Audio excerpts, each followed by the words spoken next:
Welcome to the Higurashi Iceberg. Yes, Higurashi no Naku Koro ni Iceberg. Or if you prefer, When They Cry, it really doesn't matter. This is an iceberg chart created by a Reddit user that wished to remain anonymous, but I want y'all to know they were probably the nicest Reddit user I've ever met, and they were very kind to me. And an iceberg chart, in case y'all don't know, is just a way for me to deep dive into a subject, starting from the most known topics to the least known. Get it? An iceberg, what you don't see. Higurashi is a light novel, visual novel, manga, and anime series starting in the early aughts that I got into way back then along with School Days. And believe it or not, Higurashi and School Days do share a small bond. We'll get into that later. Anyway, Higurashi is a dark mystery series. If you don't want to be spoiled, stop now. Set in the fictional Japanese village of Hinamizawa in the early 1980s. Yes, so it's a blast to the past. Now, this is a mystery story juxtaposed with a lot of cute characters just to make it all that much more painful when you watch.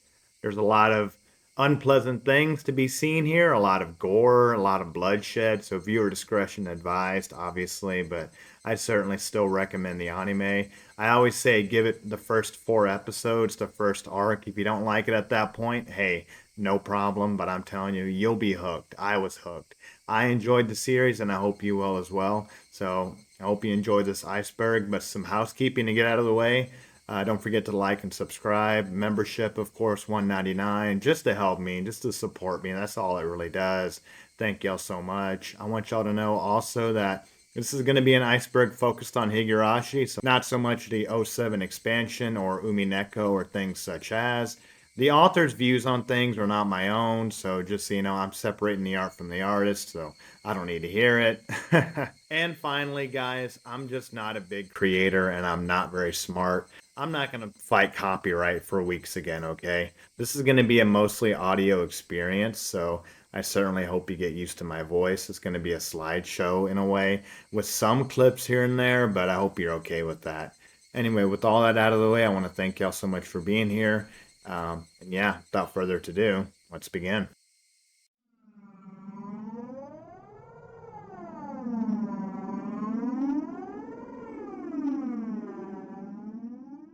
Our first entry is Kenta-kun. Kenta is short for Kentucky, as in Kentucky Fried Chicken, and Kenta-kun is Colonel Sanders, well, specifically the statue of Colonel Sanders that hangs out in front of the Kentucky Fried Chicken. Somehow one of these made its way to the dump at Hinamizawa, and Rena discovers it and wants to dig it out because she thinks it's cute, and she wants to put it in her room. That's kind of her gimmick, finding cute things and putting it in her room. She's like, she's like a magpie. She's got to decorate her nest, right? You know what I mean? Anyway, this happens in the first episode of the anime and very quickly in other media as well. Anyway, all this is really is a way to get us to the dump early as quick as possible and to show us Rena's quirkiness. And of course to show us also that Keiichi is willing to go out of his way for his silly ass Rena being a good friend. Also, some trivia I found out doing research on this is that in some specific versions of the game, the name is actually changed to Randy-kun. What's odd about this is that it's not every version of the game, and it's not even in the anime really. Randy-kun. I mean, obviously that's done for copyright, but why is it only done in very specific versions of the game? Pretty interesting. But anyway, with that, let's move on. The chair. So this refers to a scene in which this character, Rika Furude, beats the shit out of her friend Sadako with a chair. What, you thought this was just going to be fun? You thought the music was going to be fun the whole time? We were just going to have fun? No, we're getting right into it with the fucking wrestling maneuvers, right? Okay, well this is more of a meme in the community. The chair basically refers to the scene in the arc Saikoro Shihen. So, in case you're unaware, the story of Higurashi is told in arcs, in story arcs, right? So, at the end of an arc, all the characters may have been unalived, and of course, in the beginning, the next episode, the next manga page, they're all alive and just fine, right? Well, why is that? Well, certain arcs take place after each other, and some arcs are jumbled, It's a mess, but if you've seen the series and if you're watching this iceberg, hopefully you already know all of this. I don't need to go over it again with you. So anyway, this is Saikoroshi Hen, and it's supposed to be more of a dream arc, although maybe not. We'll get into that in layer 4. But yeah, Rika beats up Sadako with a chair because, well, it's a dream, right? So there's other reasons to it, like Sadako's being a bitch and Rika's kind of being a bitch. But yeah, just so you know, the chair. Let's move on. You. You is the song hopefully you're listening to right now. If copyright doesn't like it, I might just put 5 seconds in or something. So we'll see. It is a beautiful song, and it's one of the songs in Higurashi. At first, I thought it was going to be like a meta entry, right? Like every gameplay of Higurashi is personalized, you, right? But no, this is a song, and it's a beautiful song. So beautiful, in fact, I almost forgot I just watched a 10-year-old girl nearly get beaten to death with a chair not even 30 seconds ago. On Higurashi. Let's move on. Angel Mort. Oh yeah, Angel Mort. This is the entry that gets us into the good. My kind of topic.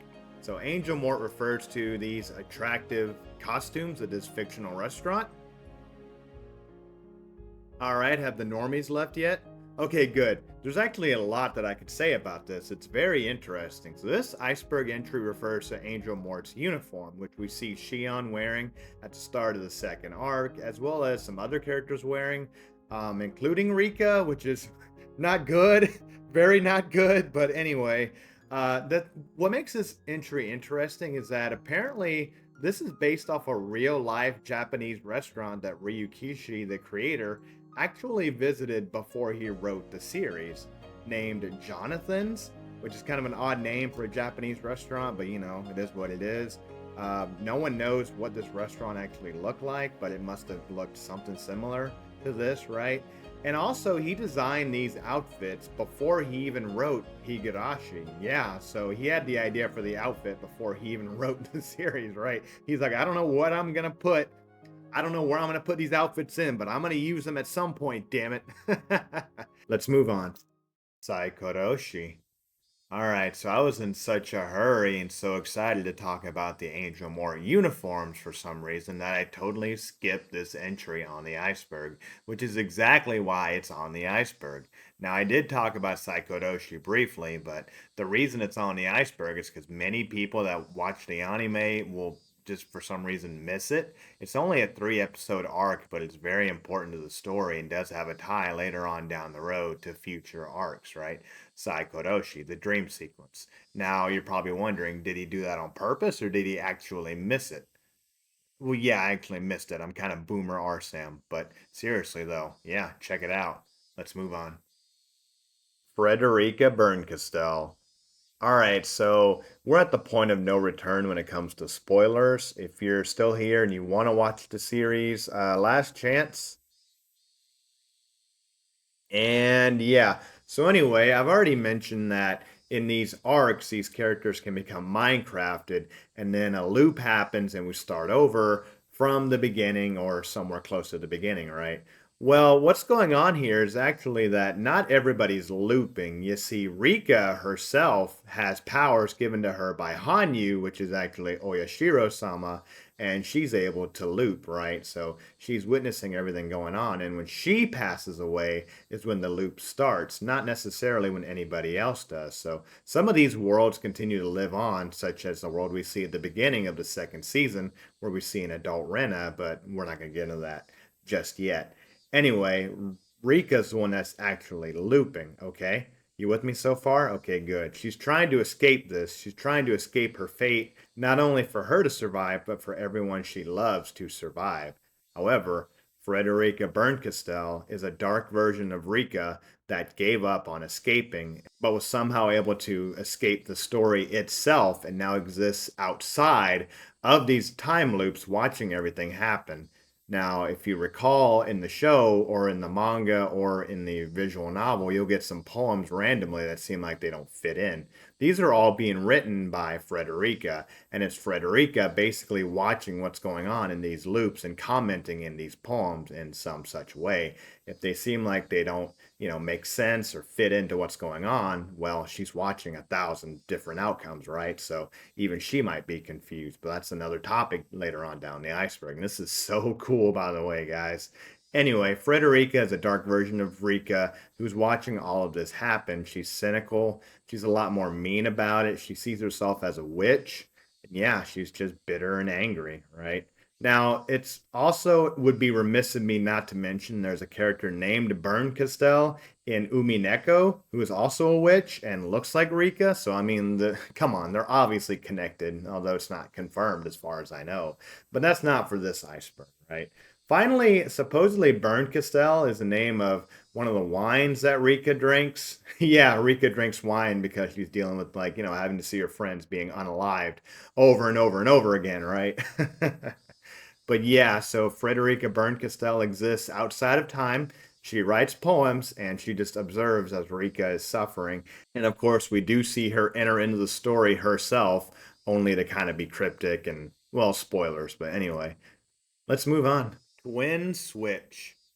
This one's going to get a bit confusing, so please bear with me, all right?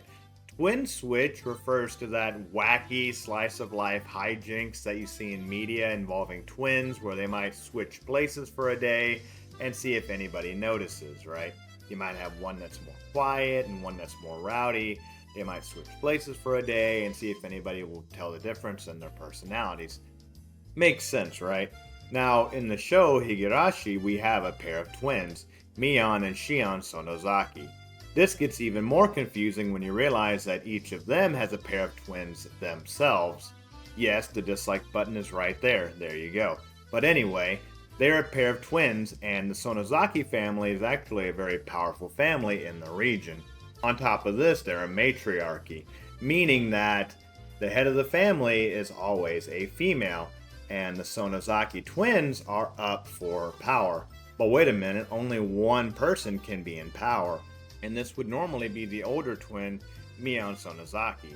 As a matter of fact, in this situation, what should have happened is that Shion, the younger twin, should have actually been strangled as she was born, which is horrible to think about, but they've shown her mercy and allowed her to live. Now, early on, the twins got into some hijinks. They did that whole twin swap thing to see if anybody would notice. However, they kind of screwed up big time because one day it was time, hey, we're going to take one of you off to be the head of the family, or to train to be the head of the family at least, and the other one is going to go to a boarding school far away and never be in touch with the family ever again, right? Well, Mion was supposed to be the head of the family, being the older twin, but on this day specifically, they had traded places. So it was Shion who was actually taken off to be head of the family, and Mion taken off to be part of a boarding school. The older twin going to the boarding school, the younger twin being head of the family, which wasn't supposed to happen. You see what I mean? So that backfired spectacularly, right?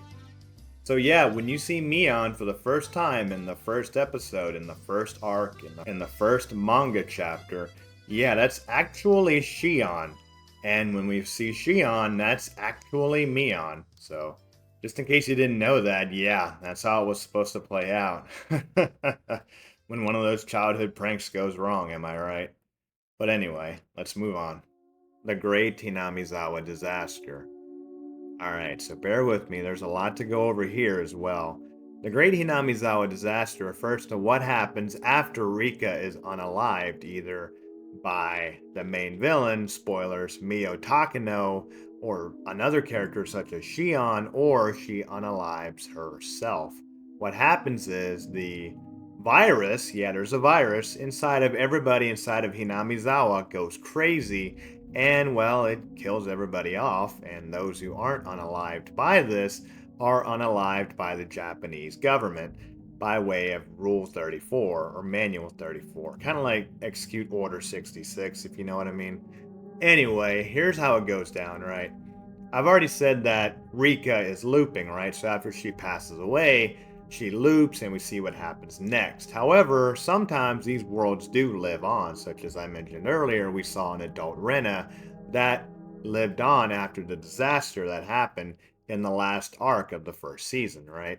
When Rika is unalived by Mio Takano, well, the whole village goes crazy, and that's it. It's the end of the village, and it's covered up as a great gas disaster, right? The gas leak from the earth.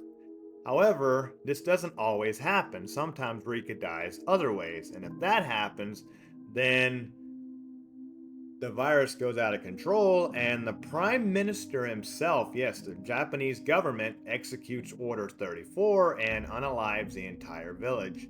This is to keep the virus from getting out, whatever it is, which we'll get into later. I mean, I'm not it's not about spoilers. It's about not wanting to give away too much later on down the iceberg, right? So we have more fun things to talk about. But basically, Hinamizawa and the residents of Hinamizawa are doomed no matter what. Either Rika is unalived by Mio or unalived by somebody else or herself. The virus will go crazy and go out of control, and all of the residents currently there will be unalived, except in rare circumstances such as with Rena or Keiichi, who do manage to survive every now and then. But those worlds are basically in a doomed, cursed world after the fact. But they do live on. Anyway, the Great Hinamizawa Disaster. Supposedly just a gas leak, but a whole lot more. Let's move on. Tomitake Flash. Alright, let's get to a fun one again. So Tomitake is this character here, and he's a photographer. So naturally you think Flash, something to do with his photography, right?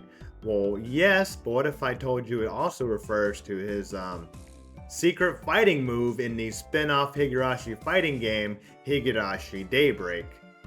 Oh, I'm sorry, you didn't know that there's a Higurashi fighting game on the PlayStation Portable? Oh, guess what? Neither did I, and it's 3 in the morning and I'm finding this out and it's like I'm on a fucking fever dream. Oh my god, this is crazy. Good lord, you thought I was kidding. Yes, this is real. Oh my god. And this became a meme in the Japanese community, the Tomitake Flash. I mean, it just sounds repeatable, right? And he says it over and over. Tomitake Flashu! You know, it's kind of crazy, right? This is just, my mind is blown that this even exists. But yeah, this was a big time meme in the Japanese fandom for the series, and most Westerners, like myself, to this day, until now, I just now heard about this, and I don't know. I think I need to go lay down. Let's move on. Schizophrenia. Alright, we're back to a not so fun one. Schizophrenia, as you know, is a real world disease. I'm not a doctor, so I can't talk much about it, but you probably know of it, and I'm sorry if you know anyone that's affected by it. Now, the thing is, the Hinamizawa disaster, the Hinamizawa virus, Hinamizawa syndrome, is supposedly has a lot of symptoms that mirror schizophrenia. Now, they're not at all the same because one comes from a virus, which could be aliens, which we'll talk about later on in the iceberg. Yeah, no, I said that. But no, it's not schizophrenia. Some fans have said, oh, it's an allegory or it's really just schizophrenia, but it's the 80s, so they don't know what to call it. Yeah, or aliens. But no, but seriously, a lot of the Hinamizawa syndrome symptoms do mirror schizophrenia, and it is tragic and it is sad. But yeah, let's move on. Uso da. 嘘だ嘘だよ嘘だ嘘だ嘘だ本当嘘だ嘘だ嘘だ嘘だ嘘だ嘘だ嘘だ嘘だ嘘だ嘘だ嘘だ As far as I can tell, that's all this refers to. Uso da.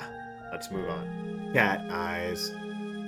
As far as I can tell on this one, cat eyes just refers to the fact that the characters, at least in the first arc, Onikaku Shiken, the characters such as Reina, get cat eyes all of a sudden randomly whenever something bad's about to happen or something's going down.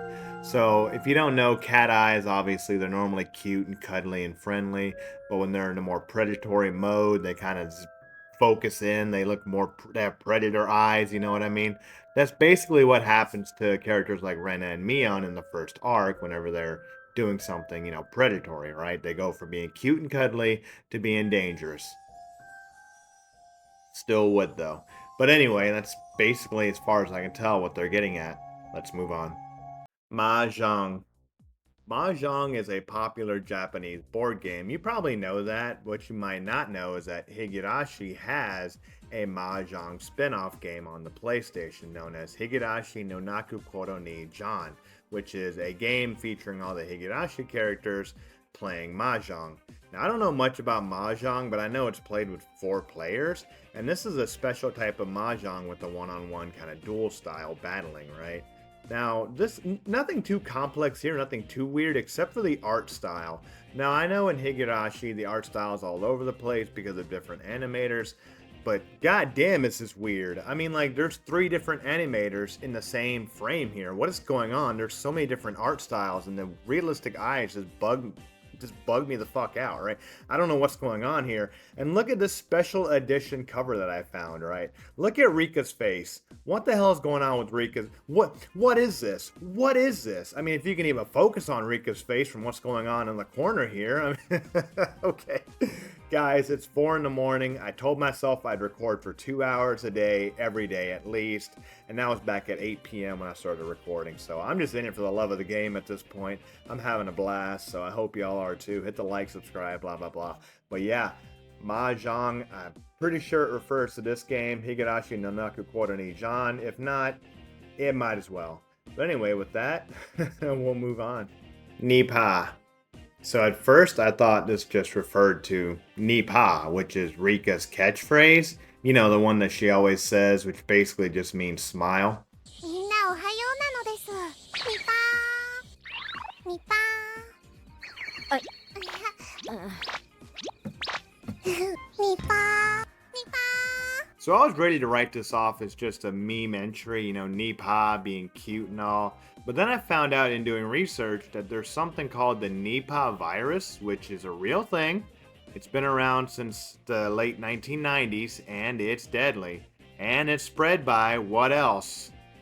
More bats. Can we just get rid of bats at this point? Yeah, punch them, damn bats. Yeah, fucking bitches. But anyway, the fact is that there's a Nipah virus, and Rika says Nipah all the time. Now, how could this be related? Remember what I said earlier, if something happens to Rika, the entire village is wiped out. Rika, wiped out, a plague, Nipah, bats. I gotta go to bed. Renapon. Renapon refers to this adorable minigame that came bundled with the very first PC port of Onikakushi, the first arc, in which Rena freaks out, she thinks something is cute, so she starts just flailing her arms wildly, and it's your job to dodge or block these attacks. And this goes on and on and on. It's endless. Eventually she'll hit you and you'll get a game over. This is an adorable little game, and it eventually found its way online and became a flash game complete with leaderboards. There's not much else to it. It's basically just Punch-Out, but with anime girls. Wait a minute, how's nobody made that yet? Oh my god, hold up, wait a minute. Well, I guess punching women, that's not good. Let's move on. Air conditioning. As far as I can tell, this just refers to the fact that in the series, the detective character Oishi will typically coax a character into his vehicle if he wants to talk to him, one-on-one, by saying, hey, I have air conditioning. Now, it's a humble reminder to all of us, like, what we take for granted, right? This is a 1980s hot, humid village, right? And I guess the characters, yeah, they might appreciate some air conditioning and, like, oh, check out my car, it's got air conditioning. Right? Big fancy thing, you know what I mean? To us, it's no big deal, but when you don't have it, it's a pretty big deal, right? It's the end of the world, you know what I mean? Let's move on. Maggots.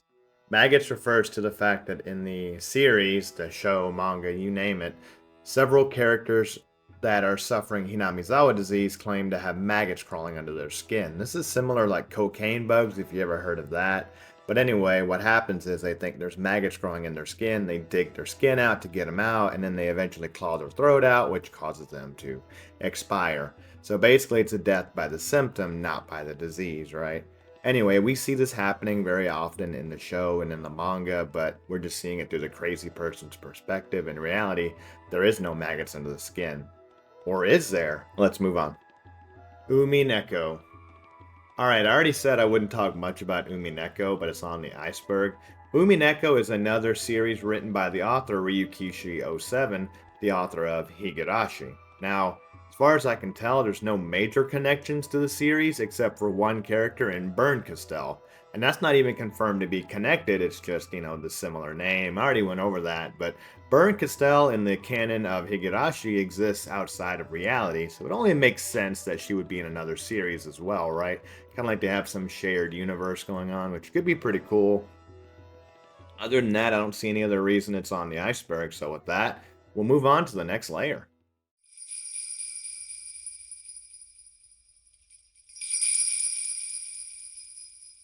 "1500 seconds. Alright, 1500 seconds refers to the third arc of Higurashi, known as Tatari Go Roshi. I'm trying, guys, I'm trying. In which Keiichi actually snaps and decides he's going to unalive Sadako's uncle. It's a pretty dramatic scene in which he's just thinking to himself and why he needs to do it, and he's kind of going crazy and berserk. The music gets intense. It's really cool. And the anime completely skips over it. It's a scene in a classroom when Sadako's about to lose it, and Keiichi's just like, I'm gonna do it, I have to do it in 1500 seconds, I'm gonna do it. He's obsessing, right? It's really, really cool, and you should check it out for yourself. But yeah, 1500 seconds. Let's move on. Poems. Poems basically refers to the poems, I've already mentioned it earlier, that Frederica Bernkastel is writing as she's watching the events of Higurashi herself, right? So they make a lot more sense once you realize it's coming from someone watching it just like you're watching it, right? You're not going to find these in the anime, they'll be in the manga and the visual novel. I might have gotten that wrong earlier, but you can read them all online right now if you wish. Let's move on. Mio Tsukushi. Alright, I'd like to think I know the series decently well, but even I'm starting to get fucking confused. So stay with me, folks. I'm so glad you're here. Mio Tsukushi basically refers to a console-specific arc. You're only going to find it in a console, not on PC, not on a manga, anime, you name it. So that's what makes this unique. It is a follow-up. It's an answer arc that follows a previous arc known as Mina Goroshi. Okay, this is starting to sound like Spanish, right? But it's Japanese. Anyway, it's following this arc up, and it's an answer arc. I'm not going to give it away. You can look it up for yourself. But essentially, it's Rika in a world without Hanyu. We're starting to get into Kingdom Hearts territory, in which you have to buy 15 different things, peripherals, books, watch the show, look at the fucking drama CDs, to get the full picture of what's going on, to get every ounce of the story, right? Or you can watch videos like these, but I'm doing my best. But even I'm confused. A lot of these even I didn't know about. But with that out of the way, I hope you're finding it interesting. Let's move on. Tsuru Patan. Tsuru Patan is one of those that got more and more interesting to me the more I looked into it, and I actually didn't know this. It involves Higurashi, Umineko, and Toho, of all things. Yeah, Toho, in case you don't know, is a set of Japanese PC games. It's this long-running franchise. A lot of people know it. So what Tsuru Patan is, and by the way, it basically translates to something like smooth flat or flat. Something to do with being flat, like a double entendre, as far as flat was in music and flat as in flat-chested based. But it's a song in Toho that specifically references Oyashiro and Higurashi. Some lyrics include something along the lines of avoiding Oyashiro-sama. This itself is a double entendre because they're avoiding Oyashiro, but Oyashiro being actually Hanyu, the character Hanyu from Higurashi. Sorry if you've been spoiled by this, but I don't know why you're still here if you didn't already know.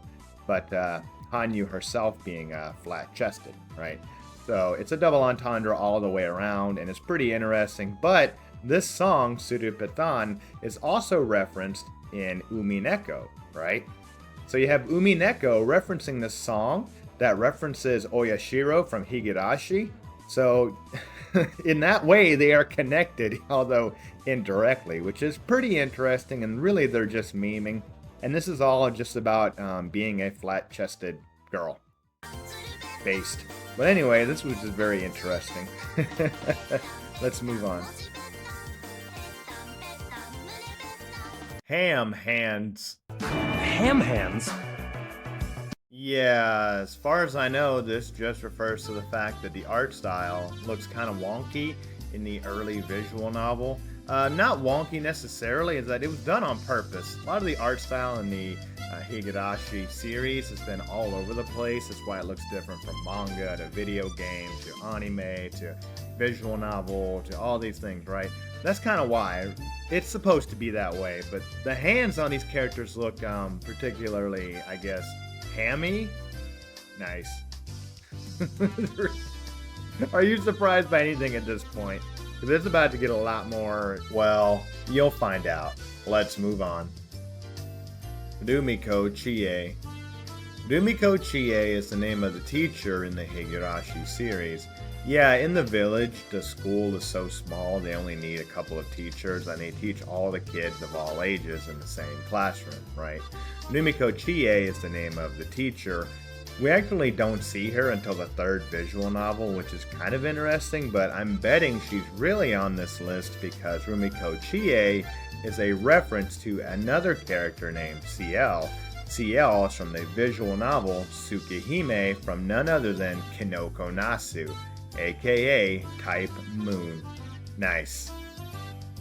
So Tsukihime is an eroge. Very nice.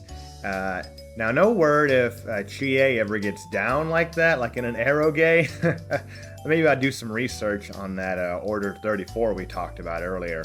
But no, okay, I'm just kidding. But they do have a lot in common. They have a lot of, like, Chie's name is somewhat of a pun. They have the same birth date and blood type, and they look kind of similar. Chie even strikes a pose at one point that looks similar to, I guess, Chiel's pun. Chiel stance at one point.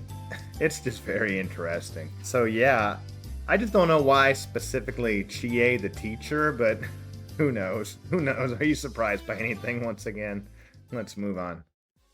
Pachinko. Alright, you're not ready for this. I mean, you think you are, but you're not, right? Some of y'all are rolling your eyes like, oh yeah, we've been there.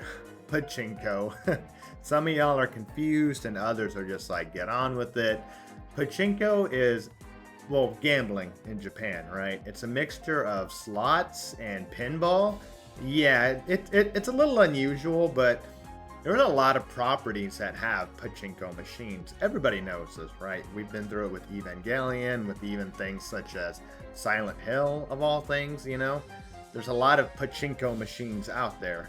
So what if I told you that there's a Higurashi pachinko machine? You would say, oh, fine. What if I told you there was multiple? You'd say, whatever.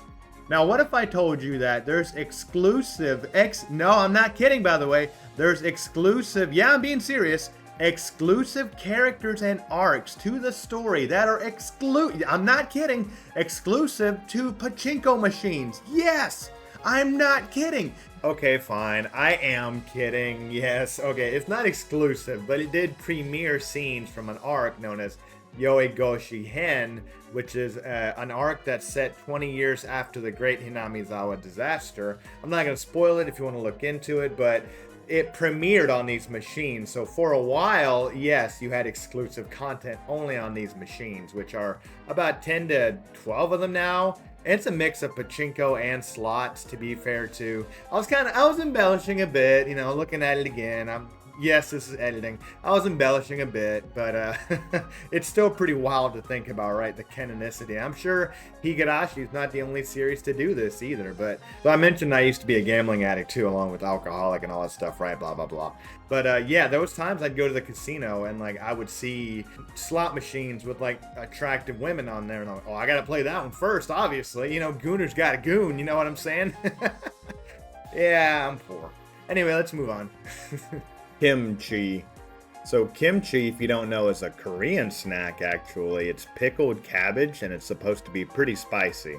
This entry, I'm guessing, refers to this in episode 6 of Higurashi Kai, which is actually in Minagoroshi, the arc, in which we see that Rika and Hanyu are linked. They're linked by their senses, even though Hanyu, who's actually Oyashiro, is in a more ghostly, incorporeal form. He feels what Rika feels. But when Rika drinks, it makes Hanyu nauseous, right? But Rika pulls out kimchi, but not only regular kimchi, but kimchi that specifically says extra spicy, and just starts chowing down on it as a way to just punish Hanyu and make her feel horrible. And Rika is like not even fazed by this at all, so she's probably used to it by now, which is kind of crazy to think about. Furthermore, this might not be related, but yeah, their senses are linked in every way, and in a blink and you'll miss it moment in the anime, Rika explains to the audience that Hanyu also feels it when Rika practices autoeroticism. Don't expect me to say something like, no, just no, just back, next entry, moving on. Adult Rena.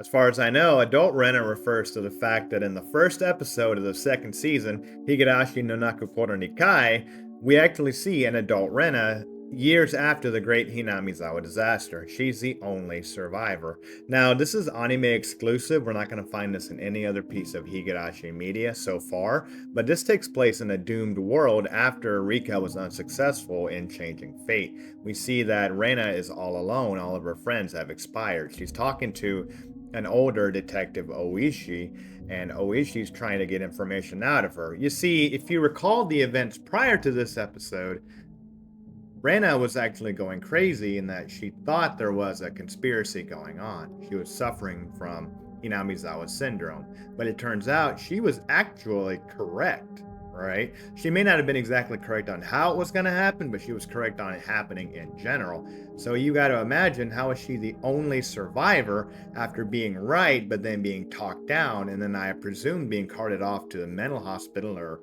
the jail or something after what she did, only to survive and to have been right the whole time, but being unsuccessful in saving anybody else. That's got to be particularly depressing and sad. And this is a doomed world. Remember, we're seeing after Rika has expired, so it's particularly tragic that we only see this adult Rena one time, but she's living alone in this world, having the knowledge of being right, but being able to do nothing about it.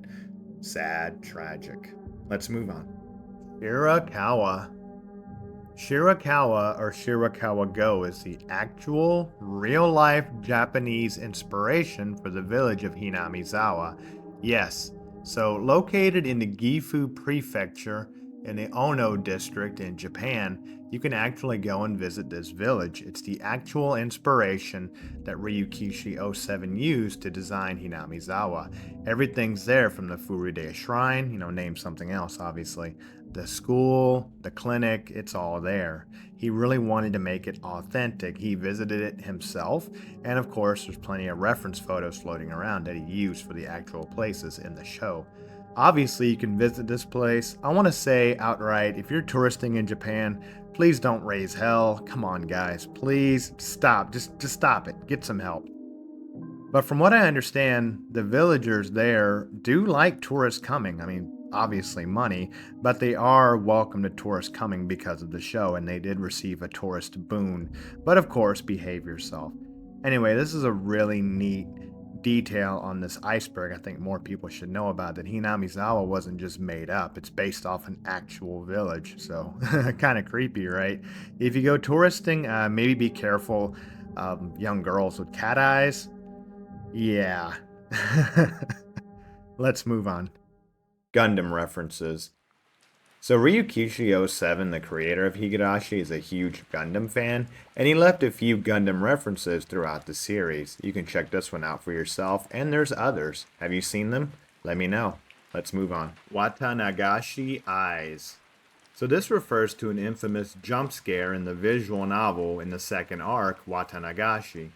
I'm not going to jump scare you with it because that's evil, and at the same time, I'm not going to tell you when it happens so you can avoid it because, I'm evil, right? I want you to find it for yourself. I'm not even going to show you what it looks like.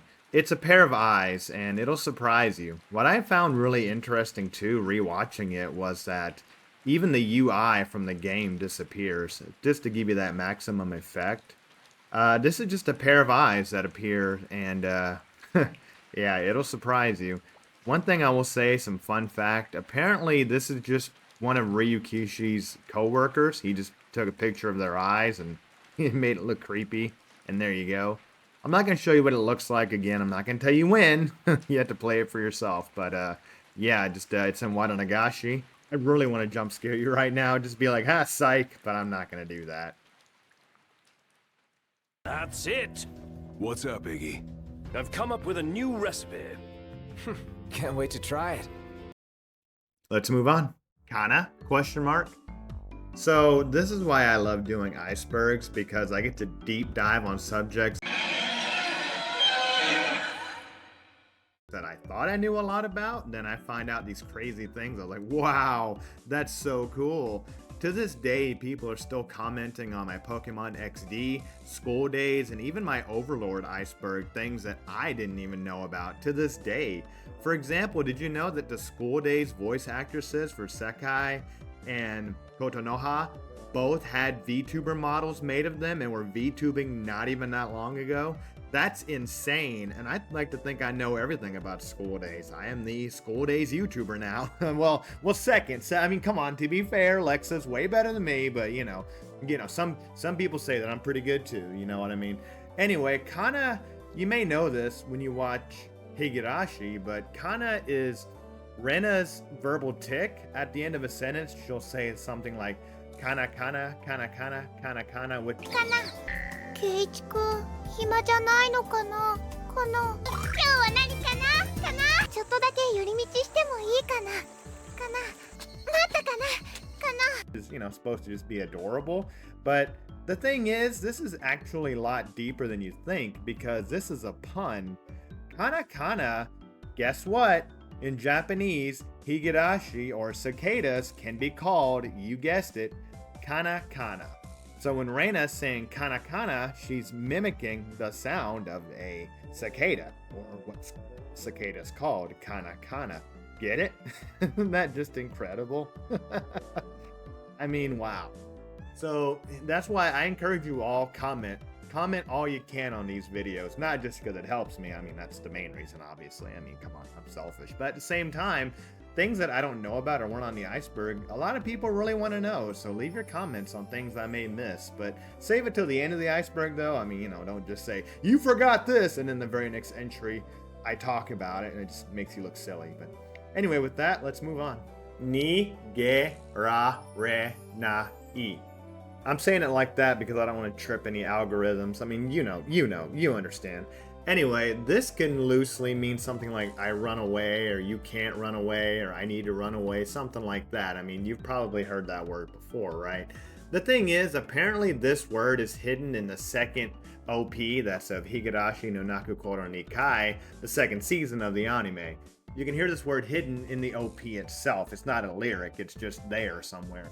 I didn't hear it, but I also know the song has something to do with running away or trying to run away, so that makes sense to me. Check it out for yourself, and if you know more, let me know. By the way, sorry about jump scaring you earlier. I mean, come on, you had fun. You had fun. I mean, you're still listening. You may have disliked the video or unsubbed, but you're still listening. Let's move on. Higurashi Kira. So at first you might think, hey, is this a Death Note reference or something? But if only. In fact, I think this is literally the exact opposite of Death Note, right? This is a 4-episode fan service arc that supposedly, I mean, it's non-canon, but when you have these multiple universe situations, nothing's really non-canon. But this is a 4-episode fan service arc of the show, and it gets pretty fan servicey, involving all of the characters. Now, not for me. I'm gonna tell you all outright. Not for me. This is where you get that infamous scene of Rika rubbing her behind on a window while Tomitake takes pictures of it. yeah, that's where that comes from. Don't worry about it. But it's a little bit like just not for me, dog. You also get this scene of these 4 guys here sitting around talking about the girls, like. Keiichi's one thing, but the other 3 are actual adults, so it's like, oh no, talking about Sadako and Rika and all that. I don't need to keep going on and on and on about it, but it, you know, it's slice of lifey, it's fun, I guess. It's okay, whatever. But yeah, I just, oh, it celebrates the 10-year anniversary of the series, which is, what a way to celebrate it. Let's move on. Mion's firearm. Yeah, take a look at this. What does this look like to you? Because this is straight up a firearm holster. It is. Now, I mean, personally, I typically get distracted by her chest to notice, but yeah, later on in the series, this is actually removed. She never pulls out a firearm in the series, except for in the fighting game spin-off, Higurashi Daybreak. Yeah, I remember that. But other than that, like, this is never addressed, so what's the deal here? Well, supposedly this was originally going to be not an actual firearm, but something in between airsoft and real firearm. It was going to fire modified, rounds as self-defense, right? She's the next head of the Sonozaki family and would, as such, need some self-defense. But this is removed because apparently there was a real life incident in Japan in which a modified airsoft gun was used. It's a bit complicated, and I really just couldn't find that much information about it. But I remember hearing this at one point, that this was going to be a fake firearm, but it just never got used and then later on removed. I remember reading about this like years and years ago because I had the same question, like, why wouldn't she just use that in many situations? That would have made life a lot easier for her. Or worse, depending on how you look at it. But no, this was going to be not a real firearm, but it is later on removed, and just the answer is just Mion's chest. Let's move on. Tokyo. So at first you might think Tokyo is pretty vague, right? I mean, everyone knows Tokyo. Well, not really though, because Tokyo actually, in the context of Higurashi, refers to the mysterious organization researching the Hinamizawa syndrome, the Hinamizawa virus, whatever you want to call it, the village of Hinamizawa. And they have quite a few members, and they're a powerful shadow organization, right? Of course, the members that we see in the show include Ire, Takano, and Tomitake. Yeah, in case you didn't know by now, yeah, Tomitake is a part of it as well. And according to this screenshot I saw, old Adolf's a part of it too. And so that's really not good. But yeah, they're also responsible for Rule 34, which, I mean, damn it, Document 34. Ryukishi, you knew what you were doing. You knew what you were doing. Anyway, that's really about it. I mean, there should be a lot more to talk about here, but I mean, honestly, not much. Like, it's do your own research, but yeah, interesting. Tokyo. Let's move on. Yandere allegations is another kind of vague one that the answer I came up with is actually kind of dumb, but that's what I think the creator's going for, is the online controversy, kind of, revolving around Shion and her being a yandere. Now, if you don't know what a yandere is, I advise you to check out my anime archetype Iceberg Explained video, which is a really good video. I recommend you check it out. But essentially, a yandere character is a character that's like crazy with love to the point of it being violent. Now, there's a lot more to it than that, right? It's not nearly as simple as that, but that's just layman's terms, right? Now, the character Shion has been labeled a yandere in the past, and many, anime like elitists or Japanese elitists will tell you, no, that's not true, the Hinamizawa disaster, and blah, blah, blah, blah, blah. Okay. The reason I say it's dumb is because, like, yeah, you and I know that know the entire series, but to a casual person that doesn't want to be spoiled, don't tell them that, okay? Yeah, just assume they're a yandere because of the situation until you get to the explanation as to why Shion's acting this way, right? It's not just that, oh, she's crazy in love to the point of being violent. Well, it's the Hinamizawa syndrome. So that, yeah, she's both a yandere and not a yandere, depending on how far you've gotten into the show. You see what I'm getting at? It's like, don't spoil it. Don't ruin the fun, right? Okay, yeah, fine. She's not a yandere. I get it. Fair enough. But I mean, come on now. Come on. Let's move on. Live action. All right, so for many of us in the West, anime is like the gateway drug, and that's kind of the intention. You start with anime, then you get into the manga, the light novel, visual novel, and then you move on to things like the drama CDs and even the live action series. Yes, live action. So Higurashi has a live action series. Don't catch me being a hypocrite because I pirate all day, every day, but you can straight up just find this on YouTube right now, the full thing. Yeah, I'm not big I'm not a big fan of that. Like, don't make it that easy. But yeah, you can find it if you really want to. Just do some searching. But I'm not a big fan. I'm not a big fan of live action series because I feel like anime itself is an exaggerated art form, so it just doesn't fit a lot of the time. But I don't know. You tell me. Has anybody seen these? What do you think? What's it like? Is it good? Let me know. But don't watch it. Watch it in Minecraft, not on YouTube. Watch it in Minecraft, or do it the right way. Anyway, let's move on. Die. So Dai is a composer working with Ryukishi 07 in 07th expansion. His most reputable song is You, and many, many other songs working with Ryukishi 07. You can actually find him on Twitter right now. Now, what's more interesting about Dai is just how he got to working on the project himself. You see, what happened is originally Ryukishi 07 was using royalty-free music, which we'll get into later. And Dai actually emailed Ryukishi criticizing him for it, basically saying, your music sucks or whatever. And when Ryukishi emailed him back telling him basically to fuck off, Dai responded back, and I guess the two got into a little bit of an argument, and then Ryukishi decided to hire him, and now they work together. That's a really, really neat story. Now, I don't recommend you, email your future employer to go F themselves. I don't think that'll work, at least not in the West. But, that's just really impressive. Also, maybe you can help me out here. On the iceberg, his name is Dai, but lowercase. I don't really know what that's about, considering I thought that was just an iceberg creator error, but then I looked at the wiki page, and yeah, his name is lowercase there. I don't know if it's like a pen name or something or what, but help me out there. But yeah, really interesting story, and thank you for your good work, sir. Let's move on. Ura Higu. Ura Higu is a set of 24, roughly 30-second shorts involving the second season, Higurashi no Naku Koro ni Kai. Supposedly they came with the DVD. I say supposedly because a lot of people don't even know what the origin of this is, right? Which is kind of crazy because they're more parodies. They're not original animations, right? You can find these online. I don't think they've ever been officially English subbed. I found this video online on YouTube. It only has 100 views, which is criminal. This person uploaded them all, but it's just 1 second each, and I just laughed way too hard at these. I invite you to check it out for yourself. But yeah, Ura Higu, they're supposed to be comedic. They're not serious. I don't think they have any like canonicity, or they're not involved with the plot. But again, multiple universes, you never know. Let's move on. Okonogi.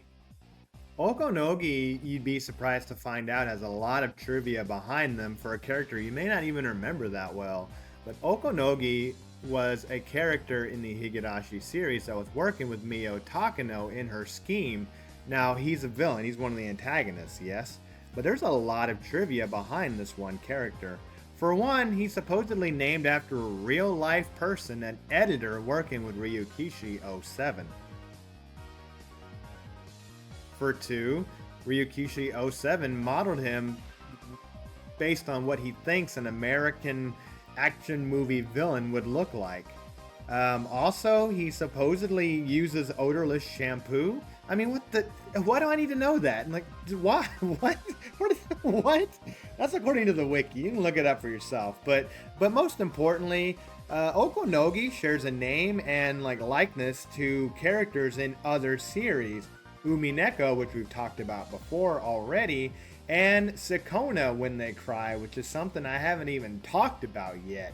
But yeah, they have the same name and similar appearance, similar to Burn-Castell from Umineko to Higurashi, which is just bizarre. Like, why Okonogi of all people? And again, how do you even buy odorless shampoo? What? I just don't. What is this?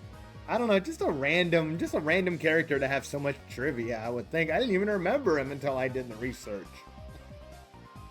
Let's move on. BT. BT is one of the sadder entries on this list. BT is a pseudonym for this gentleman here, who was one of the earliest employees of 07th expansion and was their webpage manager. I say it's sad because unfortunately in 2009, BT passed away from an unknown illness. Rest in peace, sir. Thank you for your hard work on this amazing series. I do want to make a note here, though, that I get most of my information on these icebergs from personal wikis. Now, I do try to get multiple sources when I can, but you got to keep in mind, this is a series over 20 years old in another continent. So it's not easy, especially when I'm still not good with the Japanese language. Anyway, I say all that because I want to say that that's where I get this information from. And apparently his blood type is O. I don't know why that's relevant or why that's there, but it's there. I don't know, I just found that interesting. But yeah, rest in peace, BT. And thank you, Wiki page, for all your information. Let's move on. Cardcaptor Sakura. Cardcaptor Sakura, this is a quick one. I don't know much about it personally. I know it was created by Clamp. You remember the all-female illustrative team that made Chobits? Yeah, I remember from my Chobits video. Anyway, Cardcaptor Sakura is directly referenced in Higurashi, I believe the Watanagashi arc. That's Cardmaster Sakura. Not much more to it than this, other than the fact that Higurashi takes place in 1983, and Cardcaptor Sakura was created in 1996. So, yeah, it's just a reference, but it's pretty cool. Super fun last minute RSAM edit time once again. Hey, how y'all doing? So I found this. This is a illustration of Rena with Cardcaptor Sakura's, I guess, scythe or weapon or whatever, which is pretty neat, and that might also be what it's referring to. It's also fun to note that Rena is dressed in the Angel Mort uniform, and remember I said earlier, Angel Mort uniform was designed before Higurashi. So yeah, I mean, there's just a lot of things coming together here. I don't know how they all tie together, but I just thought it was cool. Anyway, let's move on. Keiichi's father's profession. Alright, so in the series, Keiichi's father's name is Ichiro Maebara, and he's supposedly a famous painter. Well, famous enough that he's able to support his family on just his paintings, right? He's a successful artist, and he lives out here in Hinamizawa, or he moved out here because of his son Keiichi's problems at school. You know, if you know, you know. And of course, he wanted to paint, right? So, profession of his father is kind of a meme at first, but then turned reality that apparently people would mean that his father actually drew, you know, adult content, right? Which is hilarious, you know, would be base dad. But there wasn't any evidence to this until we get the Japanese exclusive character guide, which states that yes, in fact, Keiichi's father draws doujin, or at least he's part of a doujin group. Doujin being, well, I mean, it's not necessarily hentai, but I mean, come on, base dad. Maybe he's buying that Order 34 or whatever nonsense. Maybe he's the villain. Based. Anyway, let's move on. Made in Heaven. Made in Heaven seems to refer to this random Japanese game I found on itch called Made in Heaven, where it's kind of a Five Nights at Freddy's clone where you try to avoid getting adult contented by hot anime maid. Okay, I'm messing around. I'm sorry. Though Made in Heaven's not that much better when you think about it. Made in Heaven's kind of a meme in the franchise. It's a character song that's supposedly about Dr. Irie singing about putting Sadako in a maid outfit. Now, it's important to note, I want to say outright, that Irie's relationship with Sadako is more of a fatherly one. Yeah, he jokes around a lot, and the series jokes around a lot, but that's it. He just likes Sadako as a daughter figure, right? He doesn't want to bang her, I don't think, at least. Anyway, the thing is with Made in Heaven, it's kind of a meme, especially when he sings the line, Maido in Heaven.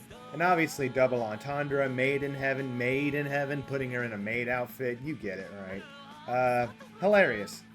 But that game, though, let's check that out. Anyway, let's move on. Console ports. I might be missing something here, I apologize, but I've already mentioned earlier that the game was originally on PC, and since has been ported to consoles such as the PlayStation and even the Nintendo Switch. Yes, look at this. Higurashi no Naku Koro ni Hou. H-O-U, Hou. So that's interesting. I mean, it's always fun to see such a series come to a Nintendo console, you know. Given everything that goes on, not just with violence, but, you know, with other things. But yeah, no, I don't know specifically what this is in reference to. Just, yeah, Higurashi on the console. Nintendo, squeaky clean, fun for the whole family. You can go watch Sadako. The girls have fun. Anyway, let's move on. Go and Sotsu. Go and Sotsu are two anime adaptations released in 2020 and 2021, the latest anime projects. Now, a lot of fans were dissatisfied with these two anime because of, well, the art style for one just looks totally different, which to me that's fine. The art style has always been wonky. But for two, the localization was pretty abysmal. But I mean, what else is new, right? What else is new? Jesus. Anyway, they feature some interesting story and specifically revolving around Sadako and Rika. So it's worth checking out for sure. I don't know why it's on the iceberg specifically here, just I guess go check it out. And with that, we'll move on. St. Lucia Academy. So this is a private, all-female Christian boarding school that Shion, or I guess Mion, was sent off to. You remember at the beginning of the iceberg, I talked about the twin swap and how Shion is sent off. Well, this is the school she's sent off to. And it's pretty strict, but it's also pretty high up there, right? It's expensive to get into. So it is a good school. Now, the thing is, this school is also referenced in Umineko, so at this point, I'm convinced no matter what you tell me, they're connected. They're connected. They're in the same universe. Come on, there's too many ties. I'm gonna have to look at Umineko for myself at some point. This is getting to be a bit much. Anyway, this academy exists, and this is where Shion goes to, and we can find out more about Shion's adventures in the manga exclusive arc known as Utsutsuwashi arc, in which it talks about a new character meeting up with Shion and their adventures at St. Lucia Academy. Or I guess misadventures. I'm not sure. Anyway, check it out for yourself, and with that, we'll move on. Yaku Samashi. I feel like this is a bit redundant. I may have talked about this before, but Yaku Samashi just refers to the anime exclusive arc, episodes 2 through 5, and Higurashi no Nakukoro ni Kai, the second season of the anime. It's anime exclusive, and Ryukishi07 wanted to make this specifically so that anime only viewers could get more context and to get some clues that you may not basically, if you don't watch these, you're going to be missing out on a lot of context that you would normally get in the manga. You see what I mean? Or something such as. I'm a bit confused myself, but Yaku Samashi. Let's move on. Unit 731. Now, folks, I cannot begin to tell you the horrors of Unit 731. It's an absolute... It's horrifying. It really is. I know we're talking about a horror series anime here, but Unit 731 is real life horror. It's not an anime. It's not a video game. It's real. And I'm not qualified. I would recommend you look up a video by Wendigoon. He talks a good deal about it. Although after this video, of course, I know I shill other YouTubers all the time, but go check him out, all right? Anyway, why do I bring this up? Well, because Unit 731 is directly named in the Higurashi series. Yeah, in the visual novel, Mion straight up says Unit 731. Her grandfather, Sohei Sonozaki, well, he wasn't a part of it, but he had direct ties to Unit 731, I guess just to be as horrifying as possible, which I kind of thought the Japanese were not really embarrassed, but trying to shy away from that, so I'm surprised that he straight up said that, Ryukishi07, I mean, but yeah, apparently Mion's grandfather had ties to Unit 731. There were some other horrifying things the Sonozaki family was up to back then. We'll get into that later, but oh man. I mean, I want to say unbelievable, but with this series, yeah, it's believable. Let's move on. Kokoro Iyashi. Kokoro Iyashi is a wrap-up to the series that was made way back in 2009. It's a short manga arc, so it doesn't tie to anything. It's not the official ending. It's just a cute little story of Rika, Hanyu, and the rest just living their lives, and the big conflict is they want to go to Tokyo, but the teacher won't let them travel. From what I understand, unless I read the wrong thing, but yeah, it doesn't tie to the story. It's just kind of adorable and, yeah, peaceful, as in the whole plot is Rika trying to show she's grown up, even after all these hundreds of years of going back and forth and I want to say it's about 100 years, actually, of her, dying and repeating and all that stuff, looping, right? But now she's like, I want to be a kid again. I'm grown up. Give me my grown up cereal. Anyway, let's move on. Royalty-free soundtrack. So I've already mentioned that the composer Dai straight up called them out for having a shitty soundtrack. Well, in the first few years, the original OST of the series from 2002 to 2006, I believe, used all royalty-free music. What that means is they went online, they found free music that they could use and just straight up, put it in their games. Like, they didn't have an official composer, I guess, until they got Dai, right? So it's pretty interesting that they did that, right? It's kind of on a budget, and it's convenient for me to be using some of this music in the video, right? If you're hearing it, it means it didn't get rejected or whatever. But yeah, that's pretty cool. They worked on a budget, and I really appreciate the gumption. It kind of reminds me of like Welcome to the NHK. Whenever they're making their adult game. If you don't know that series, go check it out. But it reminds me of that. Like Ryukishi 7 and his small team, I guess including BT, as we mentioned earlier, just put out these games, and now there's this massive franchise and different properties, and all over the world people know of Higurashi, which is pretty cool. And it all started with royalty-free music that they just found online that someone just made and put it out. Neat story. But with that, let's move on. Daybreak. At first you might think this is redundant. I already talked about Daybreak, the fighting game that Higurashi inspired, right? It's on the PC and then later ported to the PSP. By the way, you want to see me play that? I might play that one day on stream. I don't, have a PSP, so it'd be the Minecraft version, but, Anyway, so would you believe me if I told you? No, you would believe me. You believe me at this point because it's crazy. There's a manga. Yes, they made a manga that is explaining the lore of Daybreak, right? An official Higurashi Daybreak portable manga, right?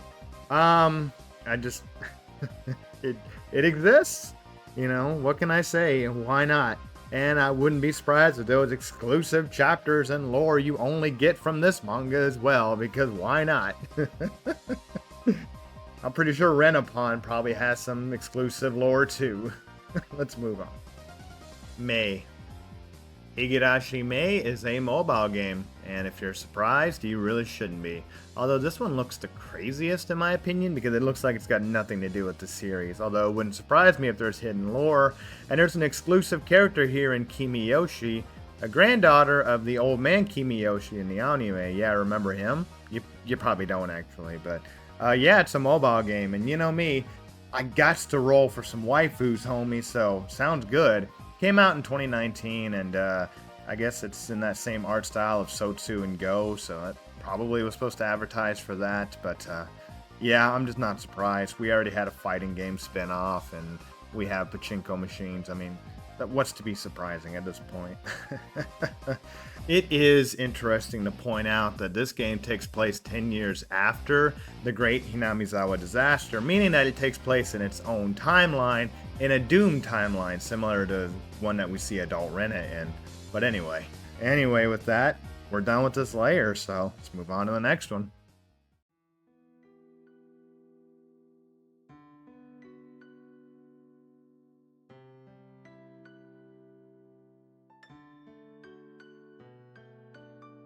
Tokyo subway sarin gas attack.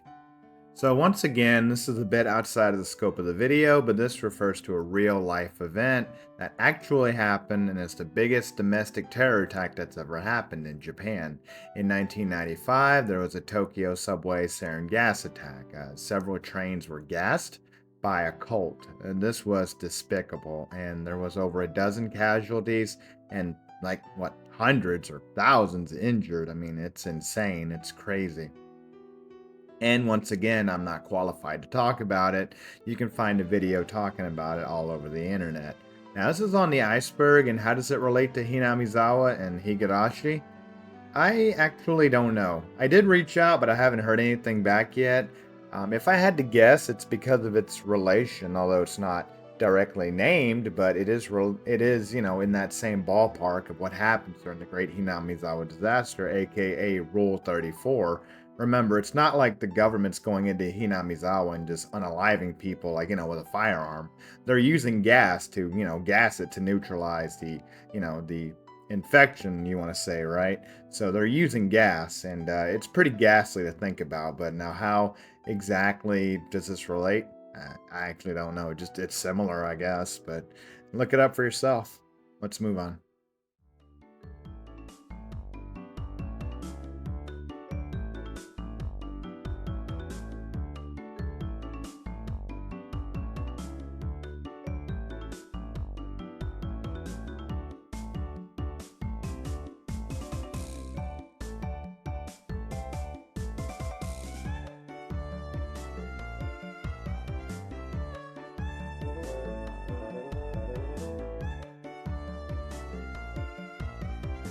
Yes, Hinamizawa.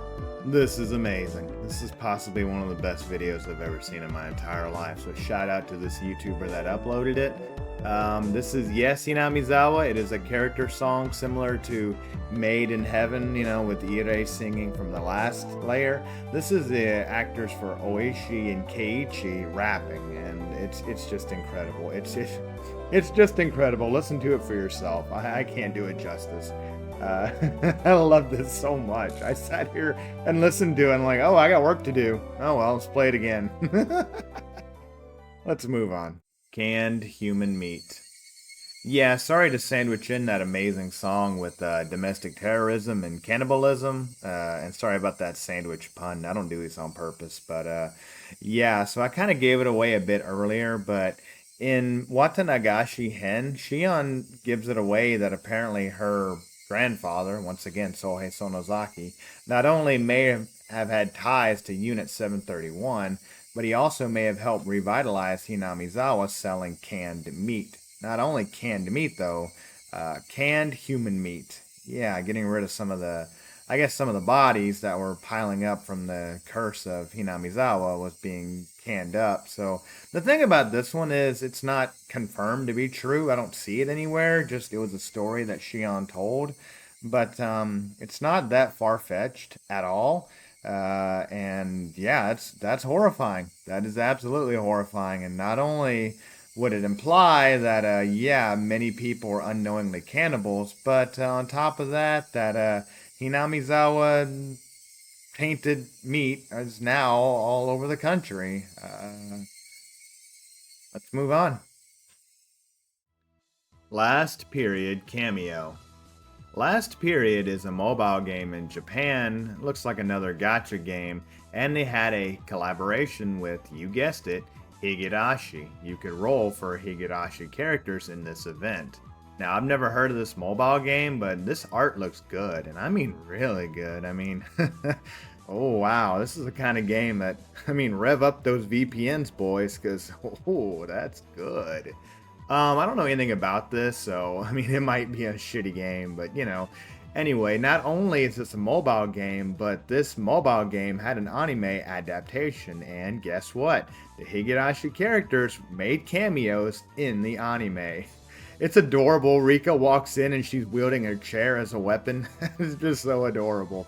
I have no idea the context here, and I don't need to know. This is really cool. So, hey, have you ever played this game? Have you seen the anime? Is it good?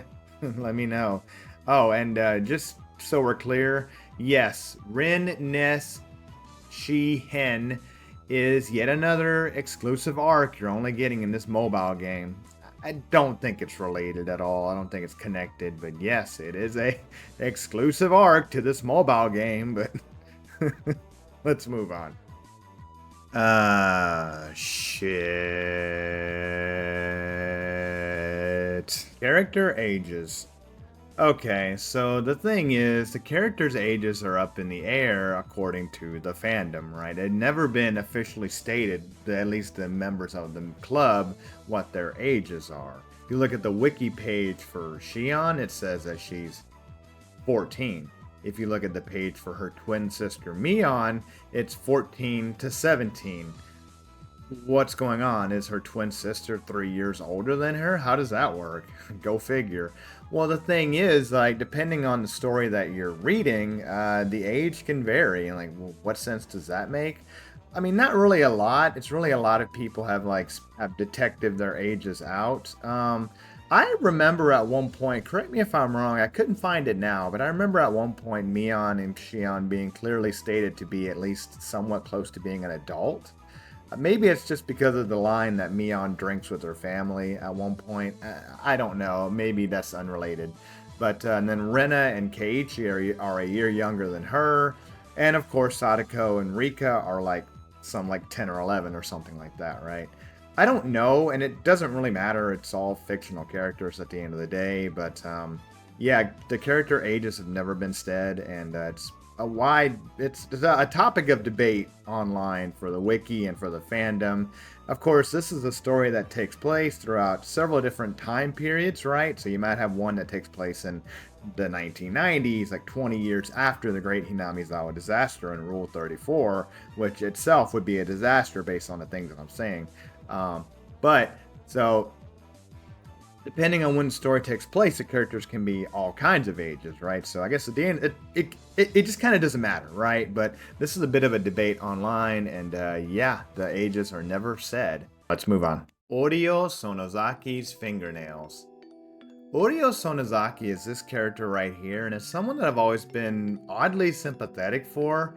I don't know. I guess it's because she kind of looks like my grandmother in a way, and just kind of, I don't know. But she's always shown in the anime in a negative light, and I mean, rightfully so. She is a mean old lady, right? And of course, was a former head of the Sonozaki family, which is basically a Yakuza family, right? The family is a matriarchy, and as such, the head is a female, and that female would have to be pretty tough in order to keep a bunch of, grown men in line that could, probably like a regular, like one of the scrawnier ones could beat him up. But regardless, right? Orio Sonozaki is always shown in kind of a negative light, and very rarely do we see her like smiling or just being a grandma, right? I don't know. I'm going on and on. I apologize. So what about her fingernails? Okay, so you may recall, yeah, what about her fingernails? Let's talk about an old lady's fingernails. It's Higurashi, people. Get used to it. Anyway, the fingernail scene. You may have recall in Watanagashi and Miyakashi Hen, the fingernail ripping scene. It's cringe, right? It's something else. But basically, the characters will have their fingernails ripped off, and it's a way to show their atonement of their sins because they have to do it themselves. And that may not sound that bad, but oh wow, it looks horrible. And this happens to Shion as well as a couple of other characters after they basically misbehave. It's their way of showing the family, yeah, we screwed up and now this is how I will atone, okay? Now, at the end of the visual novel in Miyakashi Hen, it's implied by Akane, Mion and Shion's mother, that at one point she was punished by having her fingernails removed as well. And Orio herself also had her fingernails removed. Well, she did it herself as a way of taking responsibility for Akane, her daughter. Similarly, in the anime, in Miyakashi, the anime, right, we see that Mion takes responsibility for Shion by having her fingernails removed as well. So you see, this cringeworthy, horrible scene is kind of wholesome in a way, right? When you don't think about what else is going to happen in that whole arc, but just a whole other thing. So yeah, she's not so bad after all, right? Let's move on. 52. 52 might sound vague at first, but it actually refers to the secret ending you get at the end of the visual novel Matsuryu Bayashi, which is the last arc of the anime Higurashi no Nakukoro ni Kai. Essentially, it's a secret ending you get. It's a bit complex, but what you need to know, I'll put on screen now. I don't need to bore you with all the details. Essentially, it's a scene in which we see Frederica Bernkastal, yeah, remember her, confronting a younger Mio Takano, or also known here as Miyoko Tanashi, and performing a miracle by intervening in her life and causing her to go down a different path. She's still a bit needlessly obtuse about it and vague, just for no reason, but yeah, this is a miracle world in which everything works out in the end because, Mio is not the villain, right? Anyway, this is wholesome and sweet, but then we see Frederica playing around with the fragments, kind of basically acting like God. She's saying, well, that was one time I was nice. Now I'm going to keep being a bitch again. You know what I mean? It's interesting to watch. I recommend that you play the visual novel. Support the official release, by the way, in case I haven't said that already. But yeah, it's interesting. Secret Ending 52. Of course, I'm still more interested in, Rule 34, but, whatever. Not Order 34. That's a different thing. You know what I mean? Yeah, I hope you're not getting tired of that joke, because I'm going to use it as many times as I can, because it's funny. Let's move on. Lena Charlotte Tycoon, or in Japanese, Reina Charlotte Tycoon. I think you know where this is going, but this is a character from Final Fantasy V. Ryukishi07, the creator of Higurashi, was a huge fan of this game and this character, so much so that he is claimed to have modeled his character, Reina from Higurashi, after Reina from Final Fantasy V. They look kind of similar, I guess, but more importantly is that they have the same name. Oh, and the fact that he outright said it at one point too. So that's really neat. If your waifu is Reina right now, guess what? Your waifu is also Reina from Final Fantasy V. Isn't that really cool? I love finding out these neat little factoids like this. That kind of blew my mind when I saw this, and it made me smile. Like, yeah, the otaku spirit lives on. But not much more to say other than this, though. Just thought it was really neat. Reina Sharuto Tycoon. How is that game, by the way? Is it good? Let me know in the comments. Anyway, let's move on. Also, one thing I wanted to mention before I start editing is that Reina, if I haven't mentioned it already, is the mascot of 07 expansion, right? The earliest mascot.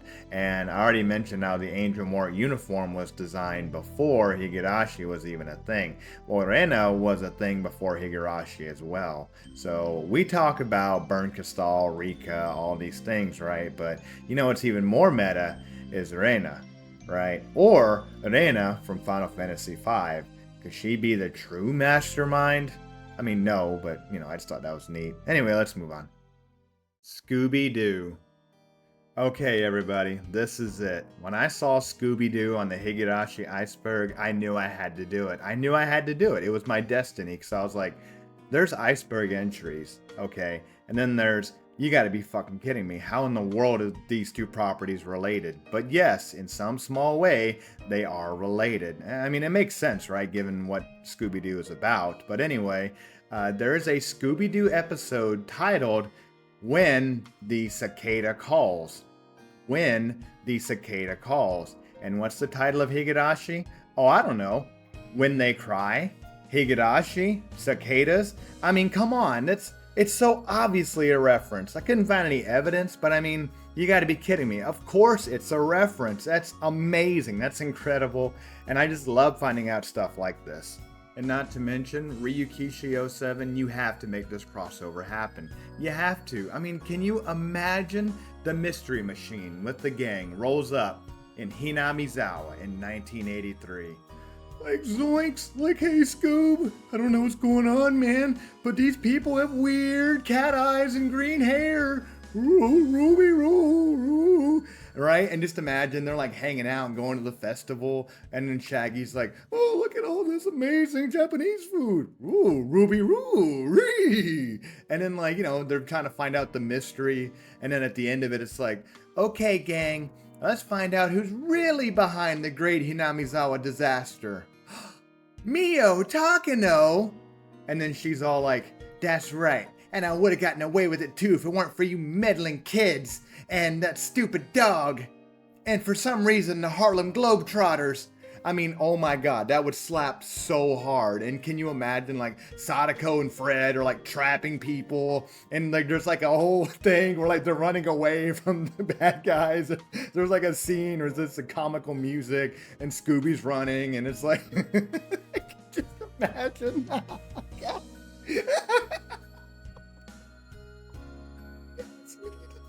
You need to do it. Okay, all right. Okay. Yes. Let's move on. That one Satoko sprite.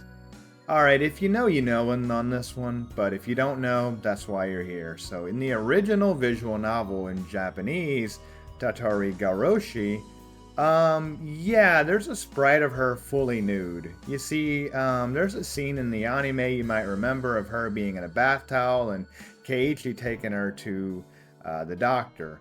Well, in the original visual novel, this happens too, but yeah, she drops her towel and you see her fully nude. You know, Ryukishi 07, it's okay to just not do things sometimes, and it's okay. You didn't have to do that, but you did. Anyway, this would later be removed from all English releases, obviously, and of course, in Japanese even, would be removed as well. But it does exist out there for anybody that, for some reason, wants to find it. Anyway, this is just bizarre, and I don't really like Sadako's design, just early design in general, because she is supposed to be a really young girl, and she has what appears to be like a miniature adult body, which is kind of weird. I don't know, this is just weird. This is a weird thing to stumble across, but yeah, that one Sadako sprite. Gross. Let's move on. Ryukishi's parents. Alright, before I go any further, check out this video I found on YouTube. This is amazing. This creator only has 72 subscribers. If I don't link to their video, please don't subscribe to me, yell at me, call me names, although politely. Remind me to link this video. This is like a short documentary of like Ryukishi 07 and his parents and his whole family talking about how they're, getting along, and his parents are doing research for his next video. It's absolutely incredible. His mother's absolutely adorable. Now, what does this have to do with anything? Well, I think this is on the iceberg because Ryukishi's parents, will, for one, not only helped him out in the beginning as well as his younger brother, but his parents are named Ichiro and Aiko. Now, Keiichi's parents, coincidentally, are also named Ichiro and Aiko. So, did he name Keiichi's parents after his own parents? I mean, probably, but it's never been stated. I can't get over this video I found. This is like quintuple SSR pull that I found on YouTube. Also, it's 5:30 in the morning. But it just reminded me of the creator spirit, right? Just like that, like he made something in like his old family house on this old computer, like making this visual novel, and now this amazing series. Like it's incredible. No matter what you think of Ryukishi 07 or the When They Cry series or me for whatever, you know what I mean? No matter what you think, I mean, like it's just incredible how it began and where it is now. It's incredible. You're watching a video 20 years later on YouTube, an iceberg video talking all about the series, and it all started from just some dude and his family making video games. It's amazing. It's amazing. Technology is amazing. But yeah, Ryukishi's parents. Let's move on. Hyperdimension Neptunia. Alright, so on top of there being a connection to Scooby-Doo, which is amazing, there's also a connection to Hyperdimension Neptunia, which is a game series I have never played, and that's a damn shame based on, what I'm about and what the game looks like. I mean, I was just watching gameplay for like a minute and I saw a panty shot and I was like, oh yeah, this is my kind of game. Looks awesome. Tell me about it if you played it before. Anyway, this is Hyperdimension Neptunia Sisters vs. Sisters for the PS5, and there's a character in it named Higurashi-chan. Let me explain. This character looks like Reina and even acts like Reina with Hinamizawa syndrome. And she's wearing the Angel Mort uniform and using a cleaver as a weapon. This is awesome. So it looks like she's a companion character at one point, then turned into a boss battle. It's called a Maker character, although I don't know enough about the series to understand it. But yeah, check it out for yourself. Hyperdimension Neptunia, Sisters vs. Sisters, Higurashi-chan. And yeah, they call her Higurashi, which is kind of adorable, honestly. Too bad the English voice acting kind of sucked. Anyway, let's move on. The fate of Rika's mother. Alright, so Rika's parents have one of the most tragic backstories here because they never survive. I don't think there's any way they survive except for in Saikoroshi Hen, which I've already talked about before and will make quite a bit more appearances on this iceberg from what I can read. Rika's parents are so tragic that we don't even get a name for them, right? It's just Rika's mother and Rika's father. And it's about a year or so before the events of the main story. Rika's mother is drowned in the swamp, and Rika's father is unalived by an illness. Now, we know this to be orchestrated by Mio Takano, but, details. We don't need to know that at the moment. Anyway, once again, we see Rika's parents alive in Saikoroshi Hen, which is actually a dream arc, but we're gonna find out maybe it wasn't a dream after all. But anyway, we see her parents alive and well in this perfect utopia world where basically nothing bad happened. Well, some bad things happen, but like it's a dream world for Rika, so everything there's no like, unalivings and stuff, right? Anyway, Rika's mother is still alive, and in order for Rika to escape this world to go back to her other worlds, where other things exist and the real world that's supposed to be, she would have to unalive her mother. You see, in this world, Rika's mother's still alive, and because she's still alive, she is the carrier for the Hinamizawa syndrome and not Rika, so Rika can't just unalive herself, right? She would have to unalive her mother, so she has to make that choice. Will she unalive her mother so that she can go back to her original real world with everything that's supposed to happen? And there's some other things too, like Keiichi isn't in this world, and things such as like things just aren't right. They're like perfect and ideal, but also not as perfect as Rika would like. It's deep.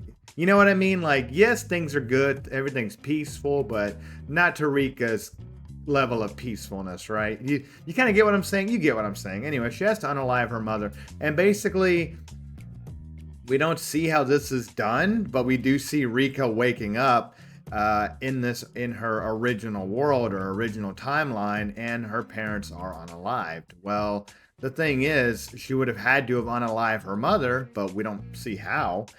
We do see her wake up, so maybe it was just all a dream? Let's move on.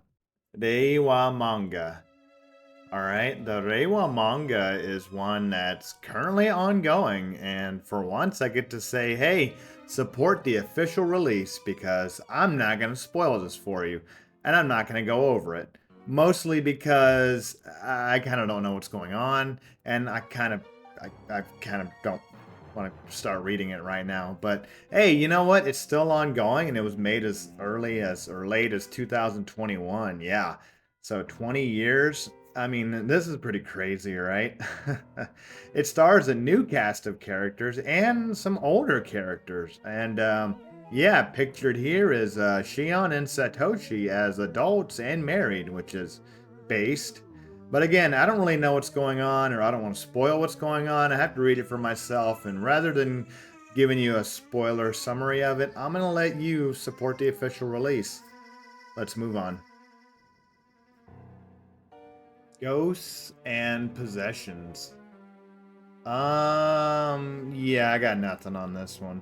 As far as I can tell, there might have been some fan theories in the early days of the series that everything that was going on was due to ghosts and possessions. You're hearing things that aren't there, you're going crazy, like you're possessed, you become a different person, you know what I mean? Kind of like how earlier I mentioned schizophrenia.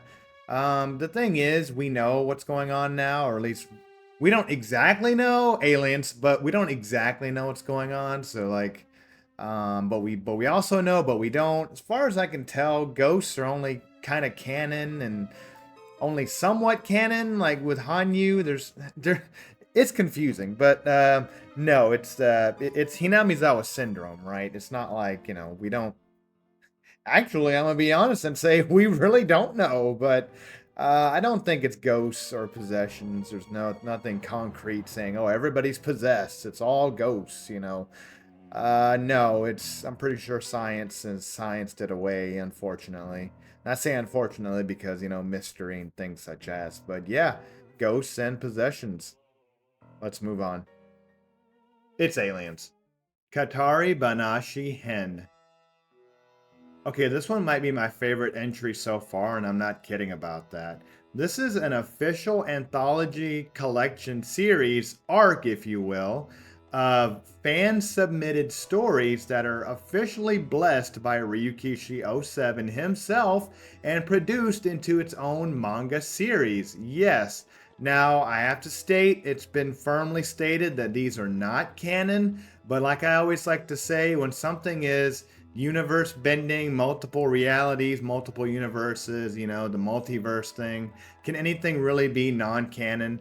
There probably really is a universe in which Scooby-Doo and the Harlem Globetrotters save the day, which would be so fucking badass. Oh my god. But anyway, this is fan submitted stories or fan fictions, if you will, that made it into being actual Higurashi stories now, which is really cool. And I read through some of these just now.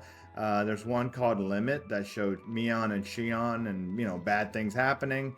There's one where Keiichi accidentally takes a appearance altering drug that makes all the girls fall in love with him. And then there's one where Rika wets the bed. Okay, now you're telling me there's no other ones that could have got picked? Ryukishi, what are you doing, dog? But anyway, anyway, this is just really cool that the fans got their work made. I mean, that's got to be a dream come true if you're a super fan. And hey, maybe one day he'll read my own fan fiction. Red Showman fanfictions.org. Or was it .net? I don't know. Anyway, it's not very good. I wrote a fan fiction of Higurashi, and it's kind of just fan servicing itself. It's about, a new character and Mion and Rena. But there's a twist and looping. But y'all don't want to hear that. But hey, check this out, though, for real. I mean, it's really cool that this got made into a work. I mean, it's, like I said, probably my favorite thing I've read so far on this iceberg. It's pretty amazing. But with that, let's move on. Gods. Alright, so this sounds vague at first, and it is vague, and thank you for making me look that up, Iceberg Creator. Really, really nice. But yeah, so here's the thing about gods. If you know anything about Japan, you'll know that there's actually a lot of gods that happen in Japan and Shintoism in general. You may have heard of like several from all different types of anime, video games, manga, you name it. Well, it's easy to forget in all the unaliving and mystery, Hinamizawa Syndrome and UFO and Rule 34 and everything else that Hanyu exists. Hanyu is a god and she has time travel powers. And like, it's just something that we just forget to talk about or think about because it's not really mentioned a lot. But yeah, Hanyu is a god or a goddess, I guess. And she has time travel powers, like I just said. Hanyu is a goddess, right? So, I mean, again, if Japan has thousands of gods and Hanyu is a canon god in that universe, it stands to reason that other gods exist as well in that universe. And we know of a couple such gods, such as Taruhime no Minokoto and Une, and they both appear to have similar traits to Hanyu, and they're both interdimensional travelers too. But we're really jumping the shark here, and I'm off track. But yeah, gods. These appear, or at least these two appear in the arc Kami Kashi Mashi Hen, which is another arc in the story. It's a bit unusual.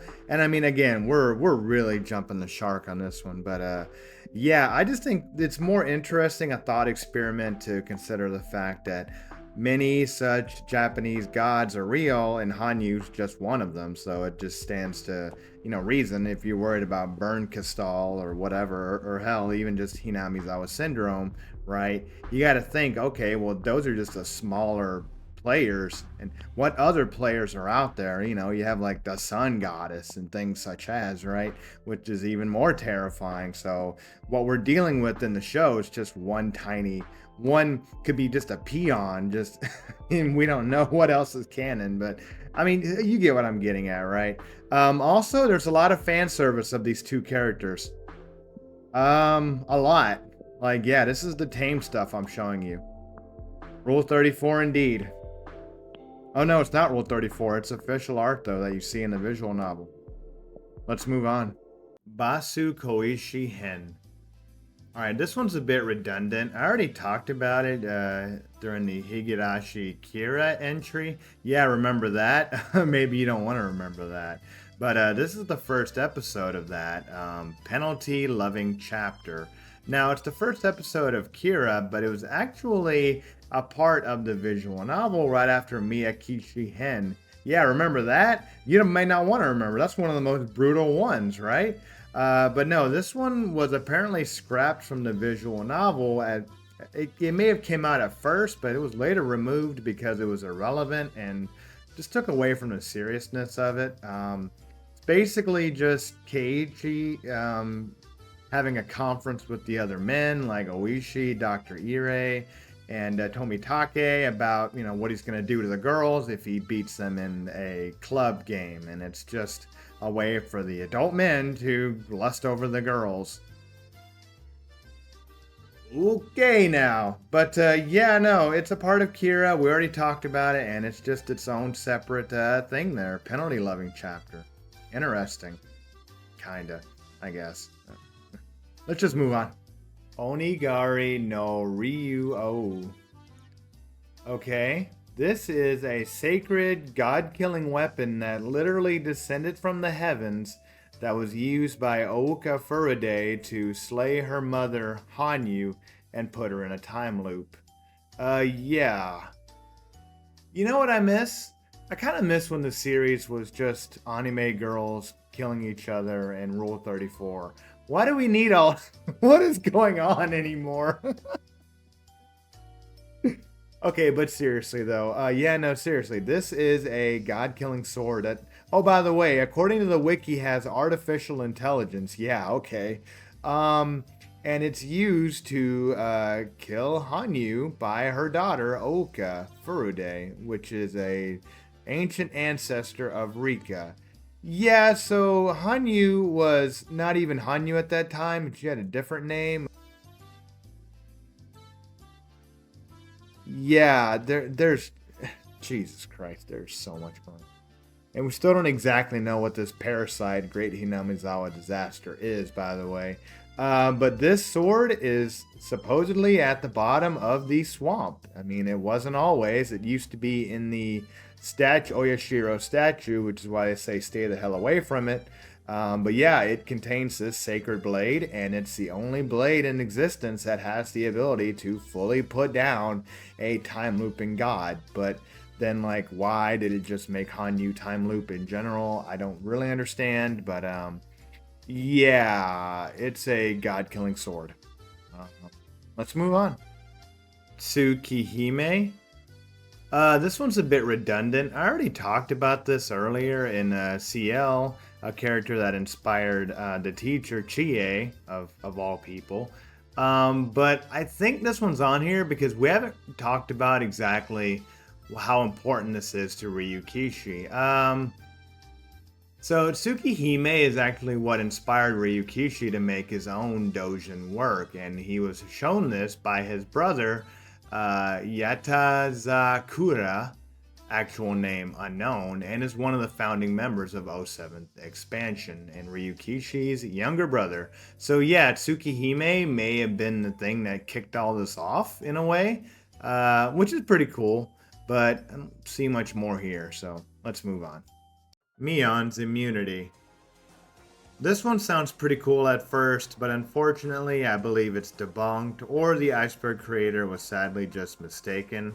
I couldn't really find anything else, and I think this is what's going on. So, before the events of Higurashi Go and Sotsu, the newest anime series, Mion was the only character in our main group that did not commit an unaliving or fall victim to Hinamizawa syndrome. She was seemingly immune.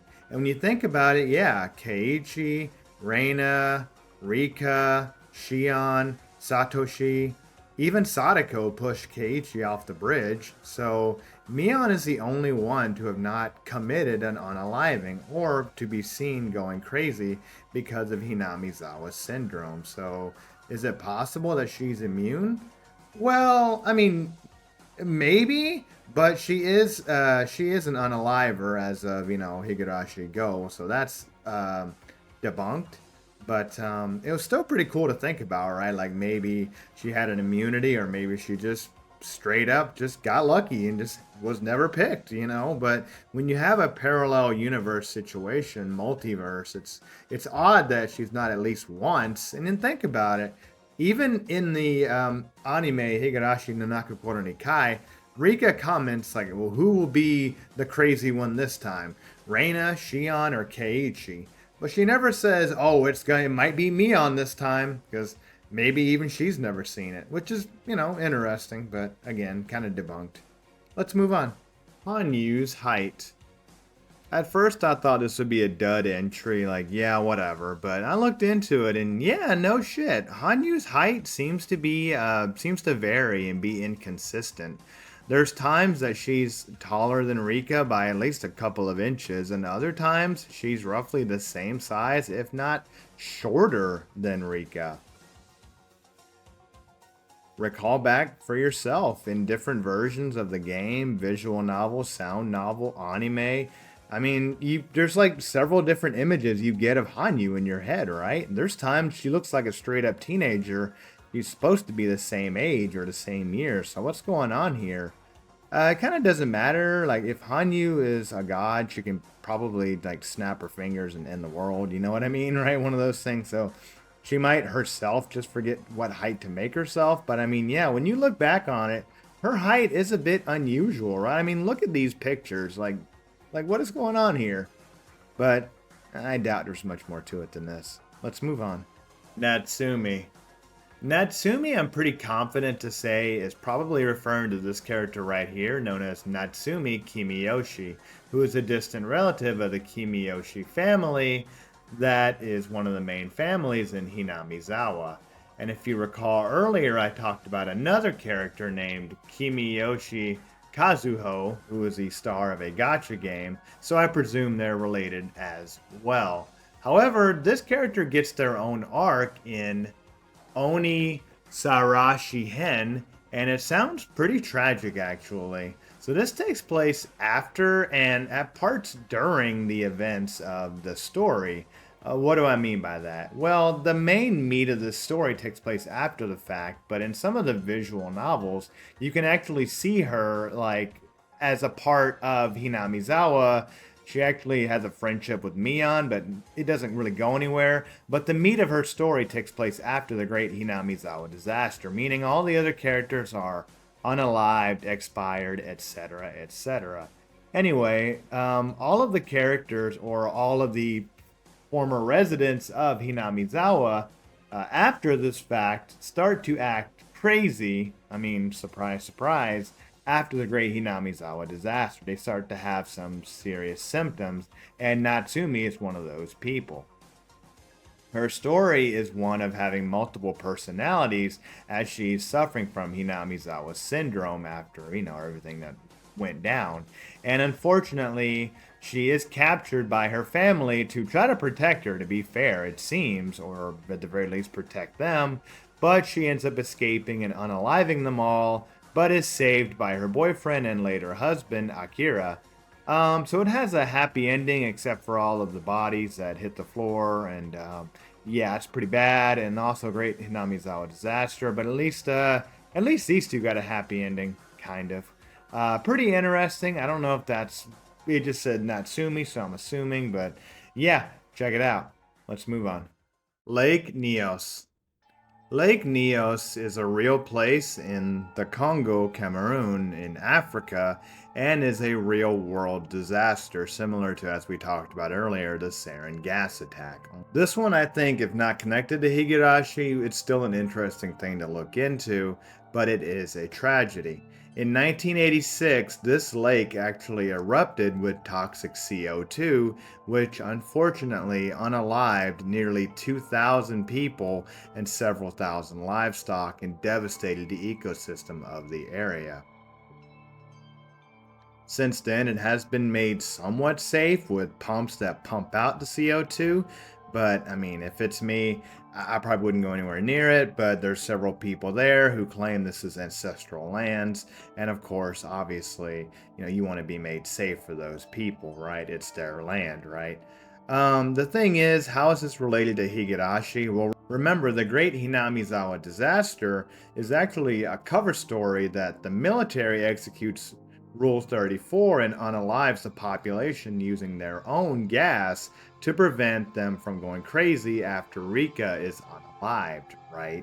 So the cover story is that gas leaked out of the swamp and unalived everybody, and it wasn't just them using gas, right? So is it possible that Lake Neos was a real-world inspiration for this cover story from Ryukishi? Maybe, but still interesting to look into. God rest those poor people. Let's move on. The Marco Polo Bridge Incident. Alright, so this is another real-world event and tragedy, but this one is a much larger event in the world of Higurashi. I mean, it's so large that you might even say it set off many of the events going forward in the entire series. Well, how exactly does that work? Well, let me explain. The real-world Marco Polo Bridge incident involved the Chinese and Japanese armies in 1937. Now, what exactly happened to this day is still unclear, but depending on who you ask, they'll give you a much more strongly worded, opinionated answer. Now, I have no idea personally, but from what I can gather, it appears to have been a firefight that happened, and neither side knowing who started it, both sides claiming the other side started it, but eventually the Chinese were forced to admit fault. However, many people believe to this day that it was the Japanese using it as an excuse to invade Chinese territory, right? The Chinese were victims in this whole thing. They didn't want this, but the Japanese started it, right? Now, it's water under the bridge, no pun intended. Oh my God, no pun intended, I swear. Water under the bridge should be at this point, right, being so long ago, but how does this relate to Higurashi? Well, in Higurashi, in the lore, it's explicitly stated and implied that the Marco Polo Bridge incident was a direct result of Hina-Mizawa syndrome. You see, it's told by a character named Hifumi that in 1937, one of the Japanese soldiers was from Hina-Mizawa, and being away from Hina-Mizawa meant he was suffering from, you guessed it, Hina-Mizawa syndrome, and as such, he may have been the one to fire off the first shot and started the whole damn incident, all because he was going batshit insane from the disease, which is absolutely terrifying to think about the implications here. It's outright said. I mean, there's almost no exaggeration when I say, like, yeah, they're basically saying that the entire world is at danger because of Hina-Mizawa syndrome, which is actually pretty cool. I mean, not cool for the people that died in war, but yeah, it's pretty cool, but also not cool.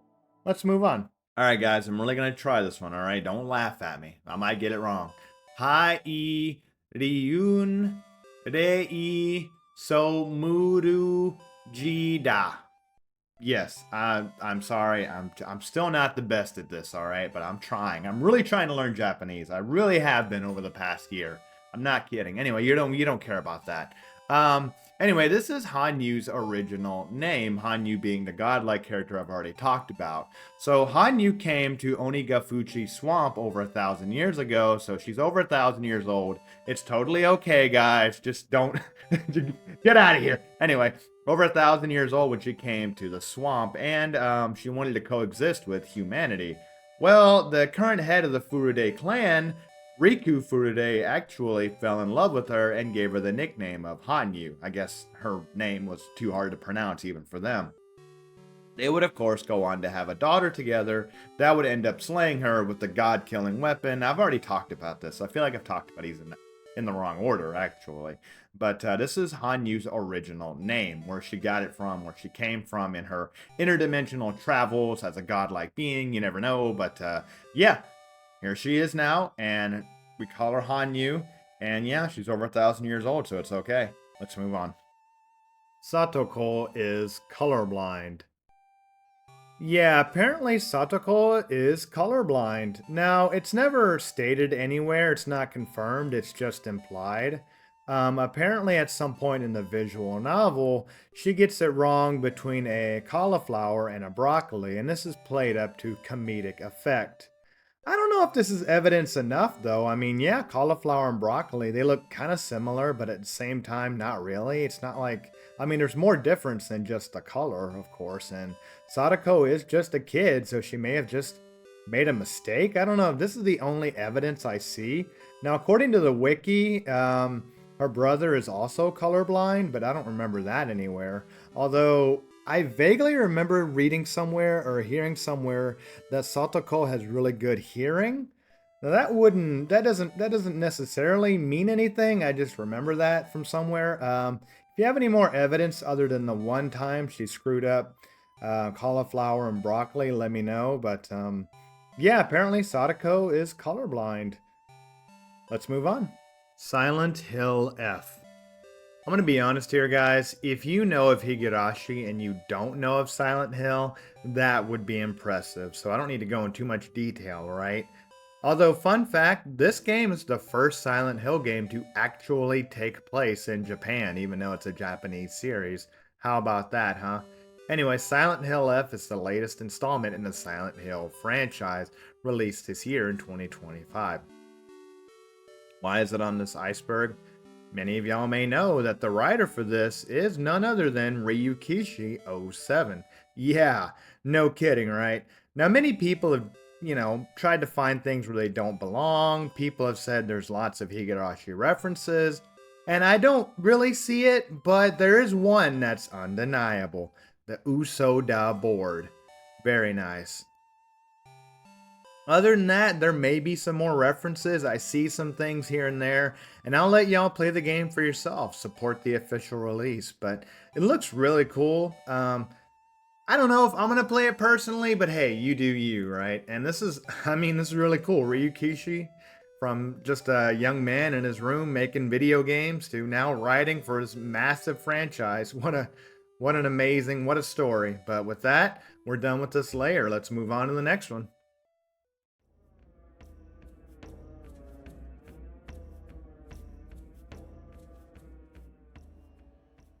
Teppei's design.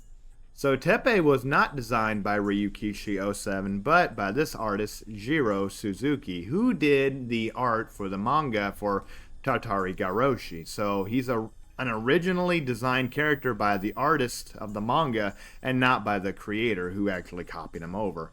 Also, in doing the research, I was surprised by how many people want Teppei redeemed. And Teppei gets some redeeming qualities later on, like in Go and Sotsu, but he's still a monster of a man. People forget this. He's capable of doing horrifying things. So, yeah.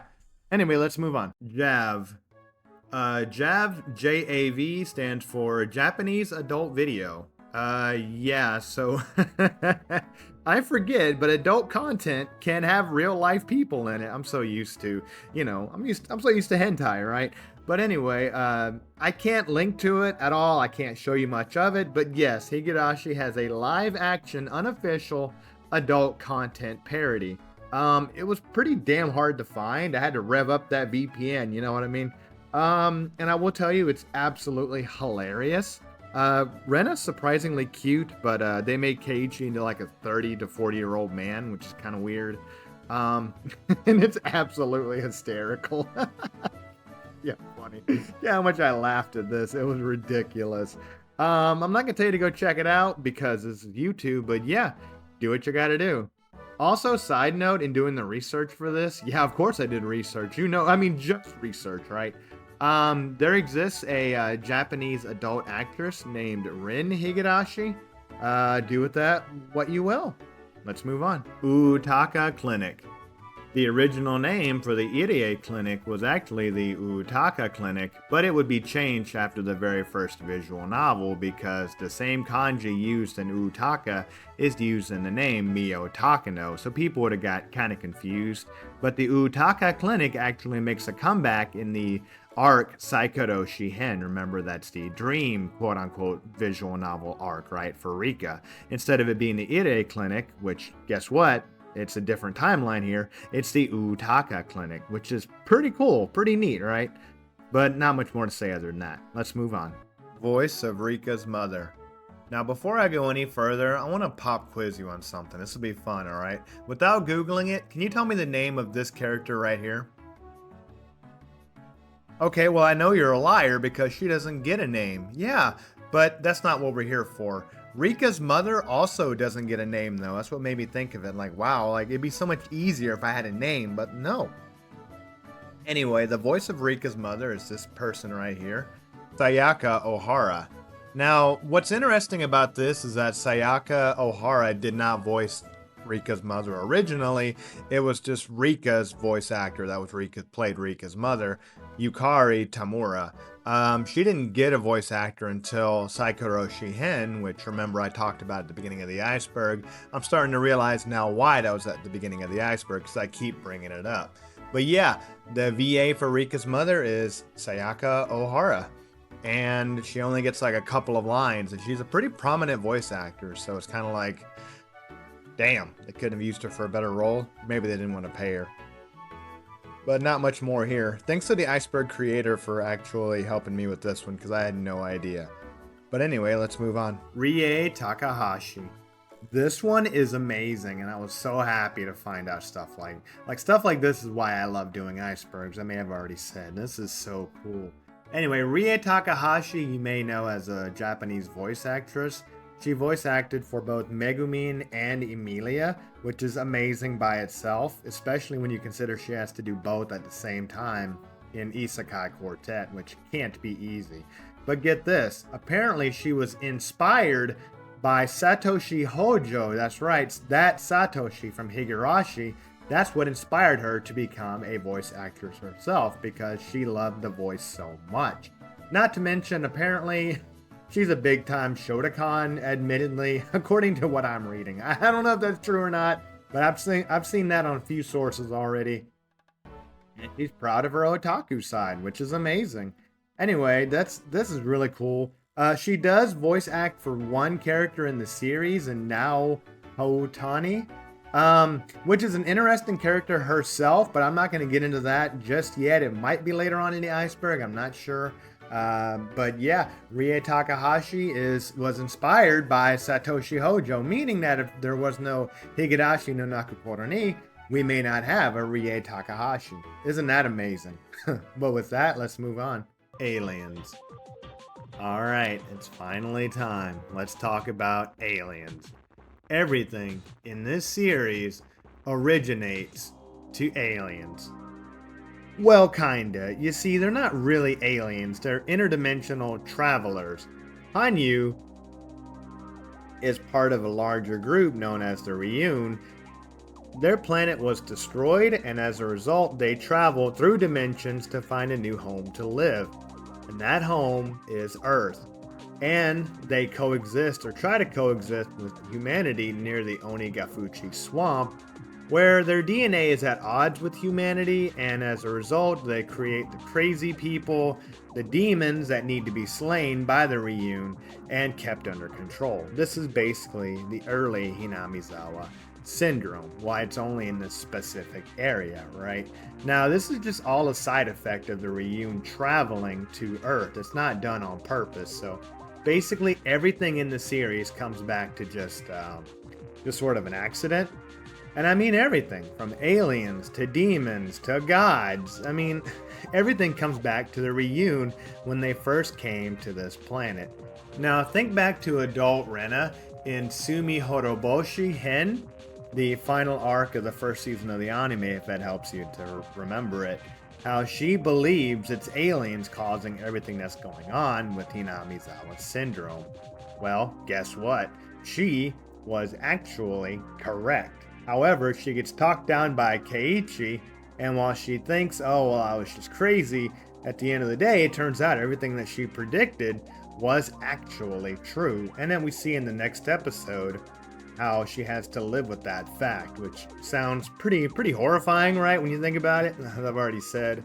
But yeah, everything comes back to interdimensional travelers or aliens, which is okay then. How crazy is that? On top of all of this, I've already mentioned another godlike being in Une. She also has a virus associated with her, only hers is much more malicious, and that's put a stop to as well. But again, this used to be about anime girls just like unaliving each other, but nope, aliens. Let's move on. The Butterfly Dream. Alright, this one is just sad, and I'm not gonna spoil it. I want you to be sad, because I'm sad right now. I mean, seriously, it's dark. Probably the darkest story I've read so far. In case you're not familiar, the butterfly dream is not to be confused with the butterfly effect, but the butterfly dream is a ancient philosophical story by Zhuangzi, an ancient Chinese philosopher. The idea is a man went to sleep and dreamt he was a butterfly, but then he woke up. He then had to think, well, am I a man that dreamt I was a butterfly, or am I a butterfly having a dream that I'm a man? You kind of get the idea there. It's kind of like I think, therefore I am. I'm not a butterfly. I don't know about you people. I'm actually a crab, but it is what it is. Or am I just dreaming I'm a man, but I'm actually a crab? Am I a crab dreaming I'm Skeletor? You know what I mean? Like I'm getting off track here. I have to cheer you up because, yeah, this one's dark. So this is one of those side stories. Remember I said earlier, Katari Banashi Hen, the anthology of stories that were written that aren't canon, thankfully, because this one's monstrous. Well, this is probably one of the worst ones. Now, I haven't read them all, so I don't know. There might be more coming up. But yeah, this is one in which Rika wakes up after the events of the entire series, only to find out that everything that had happened so far, the 100 years of her living, dying, and repeating, yeah, okay. The 100 years of her suffering, watching her friends suffer miserably and being unalived, that was all a dream, because that entire story was a fabrication in her mind to make her feel better about the reality, which is in fact even worse. If you can believe it, the real world that Rika lives in is way, way worse than anything we went through in the series thus far. With a much darker Rena, who you can see here kicking Rika, which I laugh too much at this, I don't know why. A much darker Hanyu and everything else. There are some characters that just aren't here or missing, and some characters that just aren't with us anymore because of horrifying events. And of course, Rika is still having to live through this whole cycle of dying and repeating, only this time things are just way, way worse. I invite you to read it for yourself. I really, really do. Yeah, it's just a dream that she's having and is horrifying. Hell, maybe that's why she wet the bed in this other story here. Yeah, you forgot about that, didn't you? You didn't forget about it? What's wrong with you? Let's move on. Stabbing incident. So it's not so much a stabbing as it is a unaliving with an axe, but I mean, no offense to the creator of the iceberg, it's something I know a lot about because I did the research for my School Days iceberg. Yeah, this is it. Remember how I said School Days and Higurashi were connected in some small way? Well, this is it. Back in 2007 at the Kyoto Prefecture in Japan, tragically a teen girl took the life of her father with an axe. It's hard to get information on this event because, for one, it's 20 years old, for two, it's in another continent, and for three, Japan doesn't really publish information on their minor, assailants, their minor criminals, right? Not that the crime was minor, but I mean, she was a minor, right? Anyway, as you can imagine, a lot of anime has characters, anime has characters that have, that are featured, anime girls, sometimes violently, right, doing adult things, you know what I mean? School Days was one of them. The finale of School Days, which you can check out my iceberg if you want to find out more about that, has a teen girl unaliving somebody, with a weapon, right? And it's bloody and brutal. But Higurashi at the same time was airing episode 12 of Higurashi no Naku Koro ni Kai. And guess what? They pulled that episode down as well. Only this one would be put back up in the air a week later versus the School Days finale would only ever be played once, one more time, heavily censored a month later, and then never again. This is because the Higurashi episode in question was actually less violent than the Higurashi one, which, yeah, it's the one time you get to say, hey, by the way, School Days was more violent and needed to be censored more than Higurashi no Naku Koro ni, which is kind of hilarious. I gotta be careful here though, because there was a real victim in this case, and God rest his soul. But yeah, the 2007 Kyoto axe unaliving incident, terrifying. Let's move on. Rika Hanyu swap. On this one, I'm only like 5% certain I'm right, so I'm counting on y'all to correct me if I'm wrong. And I mean, correct me nicely, please.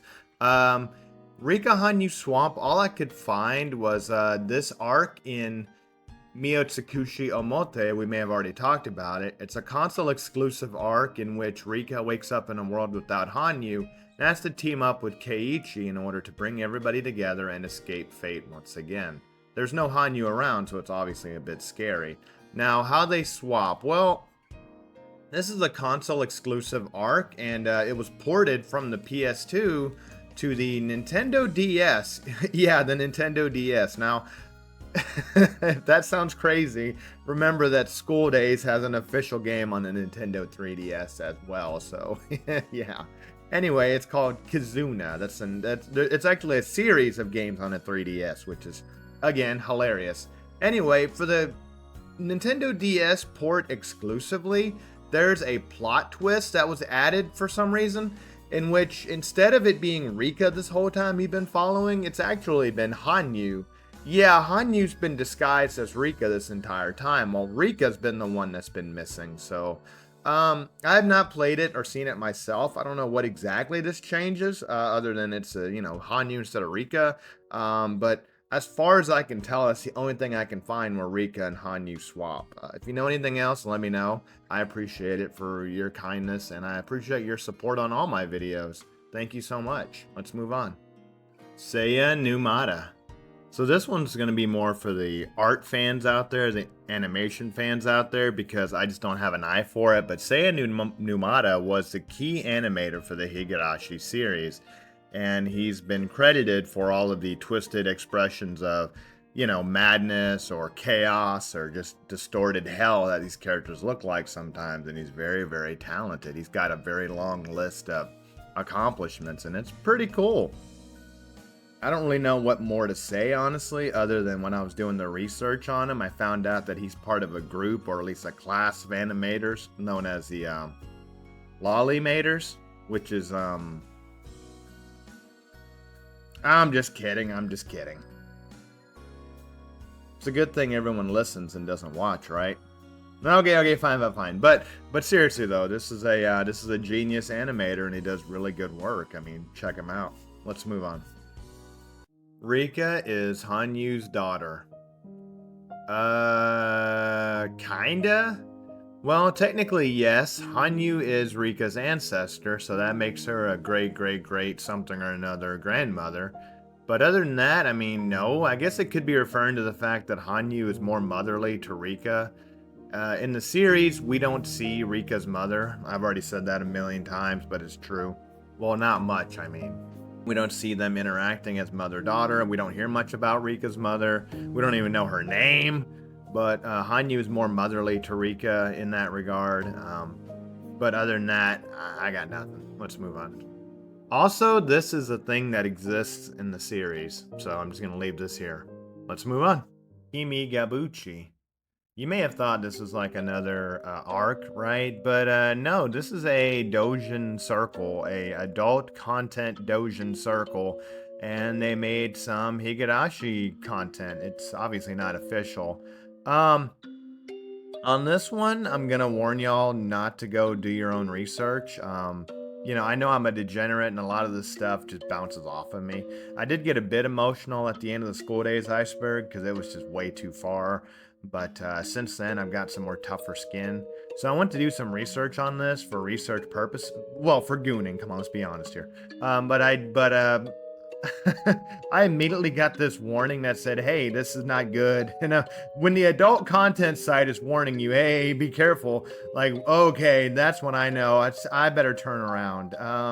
But from what I understand, this doujin circle does some really intense stuff. And yeah, so, I didn't tell you to do anything, This is adult content. Don't. Let's move on. Akasaka's design. Alright, so check this out. Akasaka is a character we haven't talked about at all yet so far, but we're going to talk more about him towards the end of the iceberg. He's a super badass character, he's a police officer, an action hero, and overall, a good dude. Well, for the most part. Anyway, why this is on the iceberg for now, the design? Well, at the In a kind of a blink and you'll miss it moment, at the end of the manga volume 4 of Matsuri Bayashi Hen in the afterword written by Ryukishi 07, well, I'm just going to read it for you. I mean, this is the translated version. In this volume, we have the long-awaited appearance of Akasaka. I didn't think that I myself, I mean that Akasaka would be such a popular character. Maybe he's Higurashi's ever-important standard good-looking guy character. But some people suspect him of having a thing for little girls. No, he doesn't. Akasaka is working hard to help Rika-chan. Laugh. Okay, so, yeah. Ooh, boy. Yeah, so a lot of people think this to mean, hey, Akasaka is the character self-insert of Ryukishi 07, right? No, that's not what that has to mean necessarily, but I mean, I don't think it's a coincidence necessarily that Akasaka is a super badass character, okay? And he saves the day. He also doesn't get a character death for quite a long time. And finally, yeah, him and Oishi at the end of the time-wasting arc, yeah, they write a book together. And what's the book written called? Oh, I don't know. Higurashi no Naku Koro ni. Yeah, uh-huh. Also in Japan, Akasaka's nickname at one point was Lolisaka. Let's move on. Uh-oh. Utsusu Kawashi. So thankfully me being thorough pays off because I already talked about this, but one thing that I forgot to mention was that this was actually never finished. And I guess I'll go ahead and give you a brief review. It's already been like an hour since I talked about it on the iceberg, but for me, editing's been like 2 weeks, so I mean hell. Anyway, this is a manga arc in which it talks about Shion's time at St. Lucia Academy with a whole new character, right? This was canceled, however, after 3 volumes, so the story, I guess, is inconclusive. I think that would be the best trivia I can give you. Other than that, I mean, check it out if you can, but I mean, it just doesn't seem that interesting to me personally because it's so outside of the normal story, but what do I know? Anyway, let's move on. Drama CD VAs. The drama CDs were a set of CDs of the first 6 arcs of the series that were obviously put into CDs and were spoken aloud by, voice actors. You see, back then visual novels were just that. There weren't any voices going on, right? That's unusual now, but back then that was common, right? So the first time these characters had voices was on the drama CDs, and Ryukishi 07 handpicked personally the actors and actresses who would play them, okay?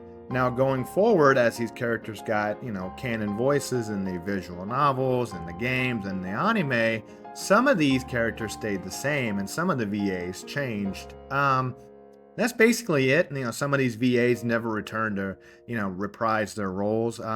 It won't mean much to you if I just read off all the names. You can go look it up for yourself, but that's pretty interesting, but not much more to say here. Let's move on. Saikoroshi Hen was not a dream. Yeah, I think I've presented enough evidence at this point to state that at least we can't say for certain it was or it wasn't. Recall earlier at the beginning of the iceberg how I said this was a dream sequence that Hanyu had said Rika was going through, but I mean, probably not, or more than likely not. I mean, yeah, it's a radically different world, but I mean, there's nothing saying that Rika can't wake up in a different world and one just happens to be so radically different that her mother and other parent, see, other parent, I was thinking of a name and I was like, oh wait, he doesn't get a name. There's nothing stating that she can't wake up in a world where both of her parents are still around. You know what I mean? Like, it was just one of the most perfect worlds, you know what I mean? Like, of all the worlds she had waken up in with different things changing, that's just, Saikoroshi Hen was just really radically different. But Hanyu told her it was a dream, probably because she didn't want Rika to have to realize that, yeah, she had to unalive her own mother in that instance in order for her to continue on trying to find the perfect world. One where she has all of her friends like Keiichi, Shion, Mion, and et cetera, right? But yeah, I think it's pretty well set in stone. Saikoroshi Hen was probably not just a dream. But let's move on. Kuradashi Hen. So that's right, this is yet another arc, only this time it's a collection of what-if stories, so the canonicity, I don't know if I'm using that word right, but I like it. Canonicity of the series is up in the air. Of course, like I keep saying, when you have multiple universes, you get it. Anyway, this is a collection of what-if stories that were written by the author that essentially never made it into the main plot, but were finished as these little pocket stories, right? And they were all compiled into a volume that people got as a bonus for buying one of the manga volumes on their release date, right? Sort of like a pre-order bonus, what we have here in the West. You know what I mean? You can find these online. Obviously, you can purchase this online, probably for a hefty fee. But these are pretty cool. The art sounds pretty cool. A lot of them seem to revolve around Shion. So if you're a Shion fan, you might really like that. But yeah, Kuradashi Hen.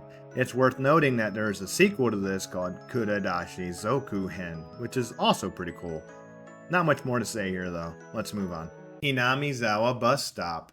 Okay, this one is another fun one. Hinamizawa Bus Stop is the original Higurashi. That's right. Before it was a sound novel, before it was a visual novel, before it was a Nintendo DS game or a Mahjong game, yeah, remember that? Higurashi was supposed to be a stage play. Ryukishi07 wrote it and sent it off to a theater group where it got rejected. Now, supposedly only 2 copies of the original, I guess what do you call it, script exist. One that they sent to the company and the other one that he gave to a friend. His brother convinced him to turn it into a visual novel, and the rest is history. So he reworked the entire thing. The original, Hinamizawa Bus Stop was just supposed to be like an hour-long play, although it would eventually become a play later on down the road, which is also pretty cool, back in 2015, I believe. And you can find the original Hinamizawa Bus Stop now as a manga and on the console port Ho on a Nintendo Switch and PlayStation 4. Also, it's worth noting that the only characters that appear from the original series are Mion, Rika, and Hanyu. Rika and Mion look quite a bit different than they do in the later version. This art here, I just want to say, if you look at, it looks like it comes from a different kind of game, if you know what I mean.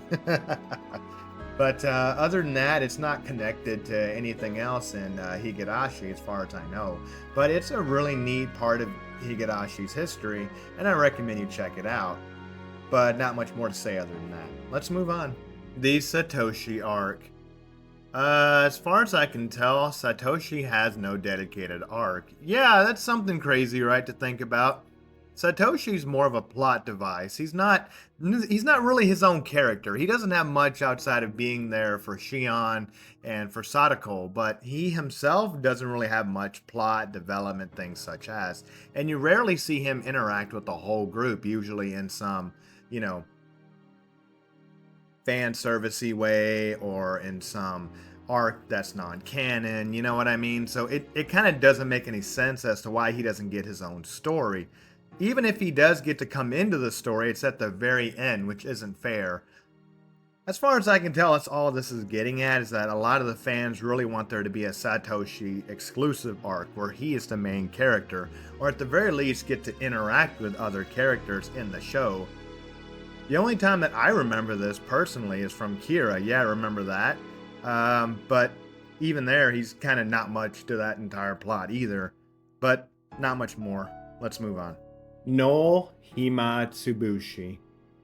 I'm like 85% sure on this one because it's pretty cool trivia and it would be odd to leave it out. I don't see it anywhere else, and maybe the Iceberg creator was just trying to save room, but this could essentially be referring to the fact that Himatsubushi, the time-wasting arc, was originally not an arc at all. Originally, we had the first 3 arcs and then we went into Miyakashi, is what I read. However, they later added in, for more context, Himatsubushi, which gives us an outsider's perspective in Akasaka, yeah, remember him? And a younger Rika, kind of setting up a prologue to the village, right? Answering a lot of questions, get it? Question arc, right? As far as I know, this is what this refers to, is that the fact that it wasn't supposed to be here at all. And I mean, it's literally called the time wasting chapter. So it's like, yeah, it's wasting your time, but it's important. But at the same time, it's like you want to get back to the main story of the main characters and learn all you can. But then you watch this episode or group of episodes and you're like, what is this, you know? But as far as I know, that's what it's referring to. Let's move on. Miyuki dies alongside her mother. Man, I gotta tell you, that's a hell of a iceberg entry right there. Let me tell you. Anyway, this is Miyuki Akasaka's daughter. Now, at the time of Himatsubushi, as we've been talking about, she's not born. She's actually in the womb of her mother and Akasaka's wife.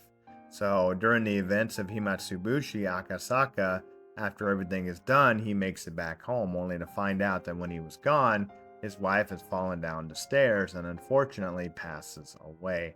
But Miyuki is born, so he has to raise his daughter alone. And this alone is a tragedy, of course, but you know what? You want to know what Ryukishio7 thought? You want to know? He said, you know what this series needs? More bad things, okay? So this arc was ported as well as the others into the DS ports known as Kizuna, only this time there's an added feature in for choices. I haven't talked about this yet, but for the most part, the Higurashi not sound novels have been static. And they're kind of linear, right? They don't have a narrative drive, so there's not any choices to be made, okay?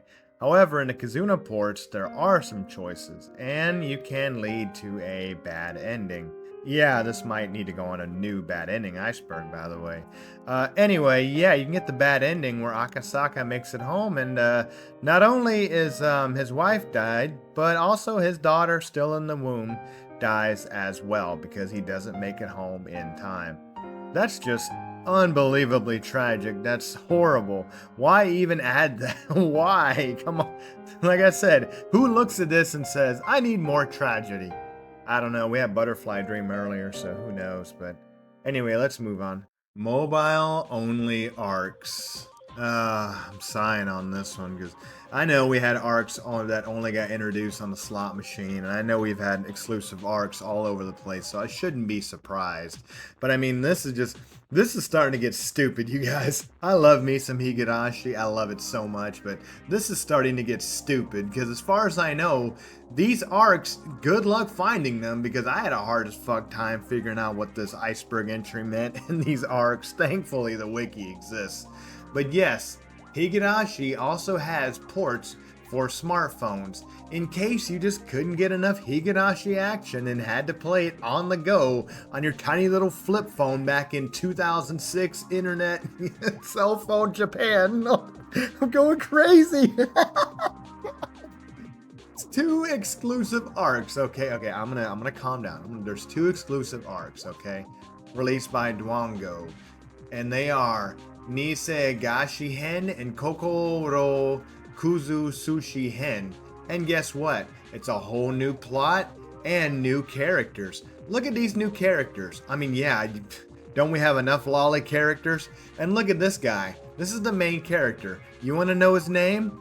Well, you have to look it up for yourself because I'm not telling you. Well, what's that? You mean you don't have a smartphone from 2007 Japan? Well, fucking deal with it, nerd. You're never getting the full story unless you... His name is Minoru. I'm kidding.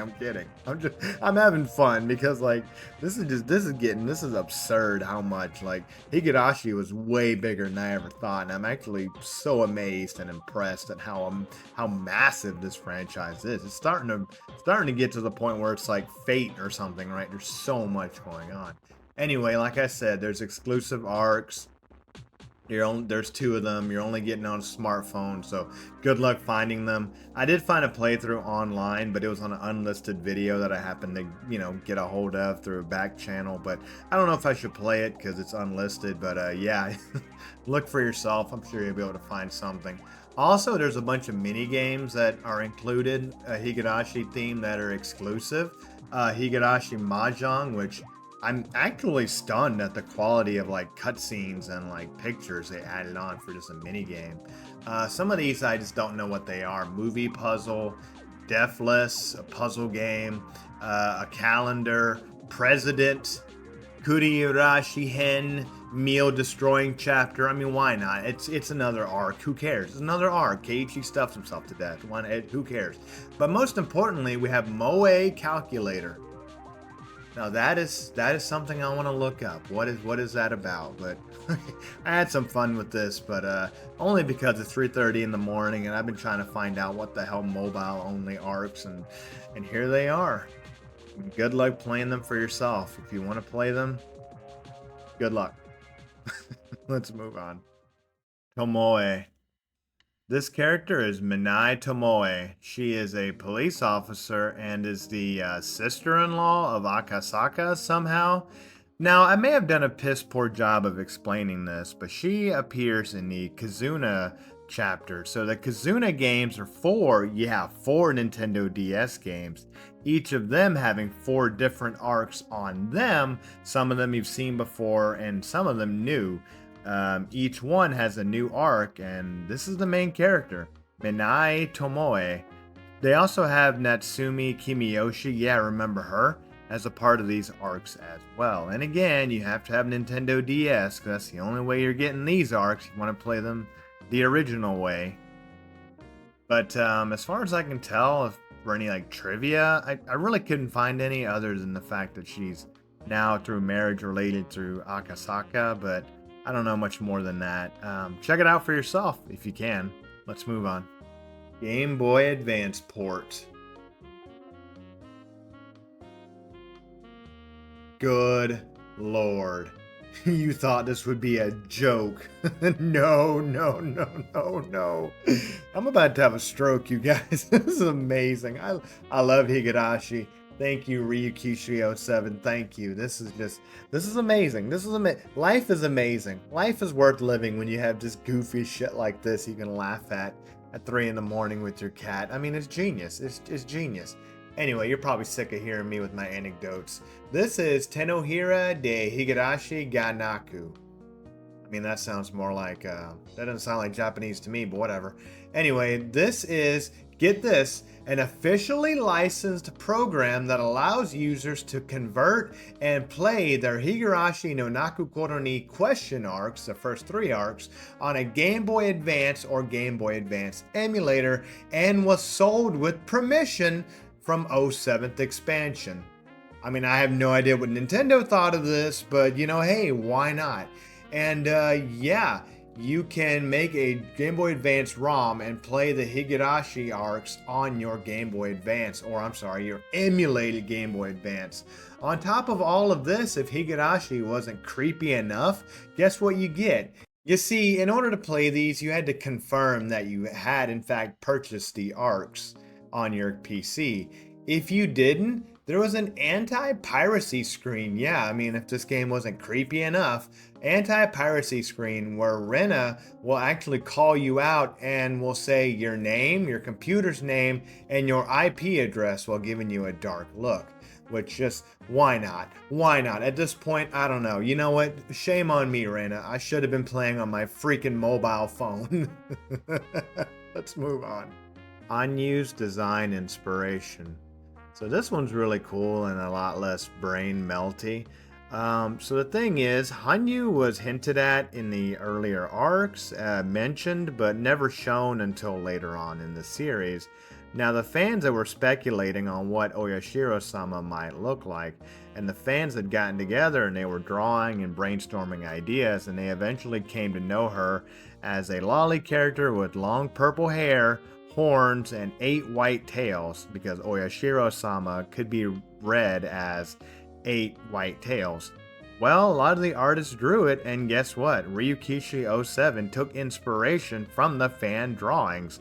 Now, he had already planned to have her with long hair and horns, but everything else was kind of like, ooh, wow. So he not copied, but he was inspired by the designs of the fans. So, yeah, the fans drew Hanyu, which is really, really cool. I wonder how she'd look on a Game Boy Advance, though. Let's move on. Limit. Limit is one of those stories written for Katari Banashi Hen, Yeah, remember that? That's that series, that anthology series of fan-submitted works to Ryukishi 07 that are not canon, but they are official and blessed by Ryukishi 07. Limit is the grand prize winner of all the stories submitted.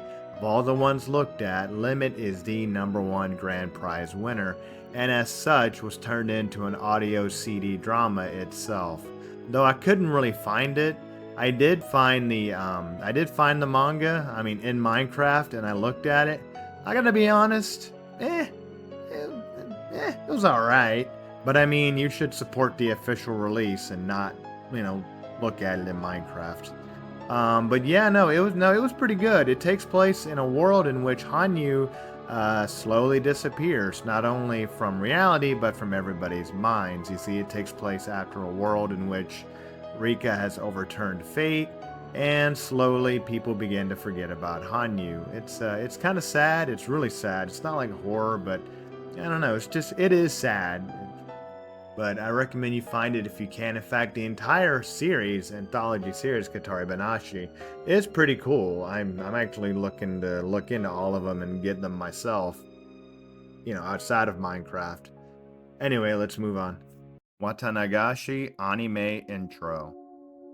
Alright, I finally got an answer to this one, and thanks to the Iceberg creator, they're very, very kind. I want you to know they're very good people. They were nice to me, and they're a Higurashi super fan because I had no idea, and I don't think most people do. So here we go. I'm basically going to quote them almost not verbatim, but I'm going to go ahead and tell you what they told me about this one.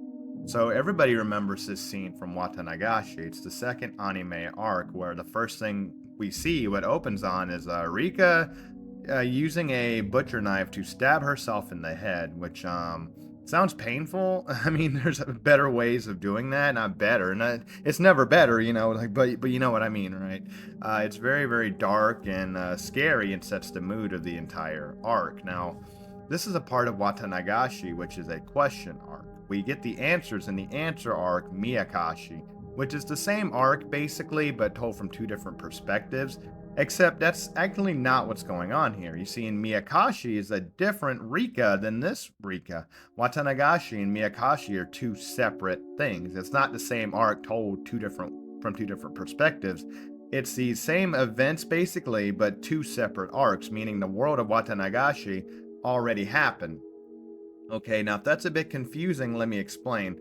What we're seeing, this anime intro with Rika, this is not the Rika of Watanagashi. We're watching the Rika from Miyakashi.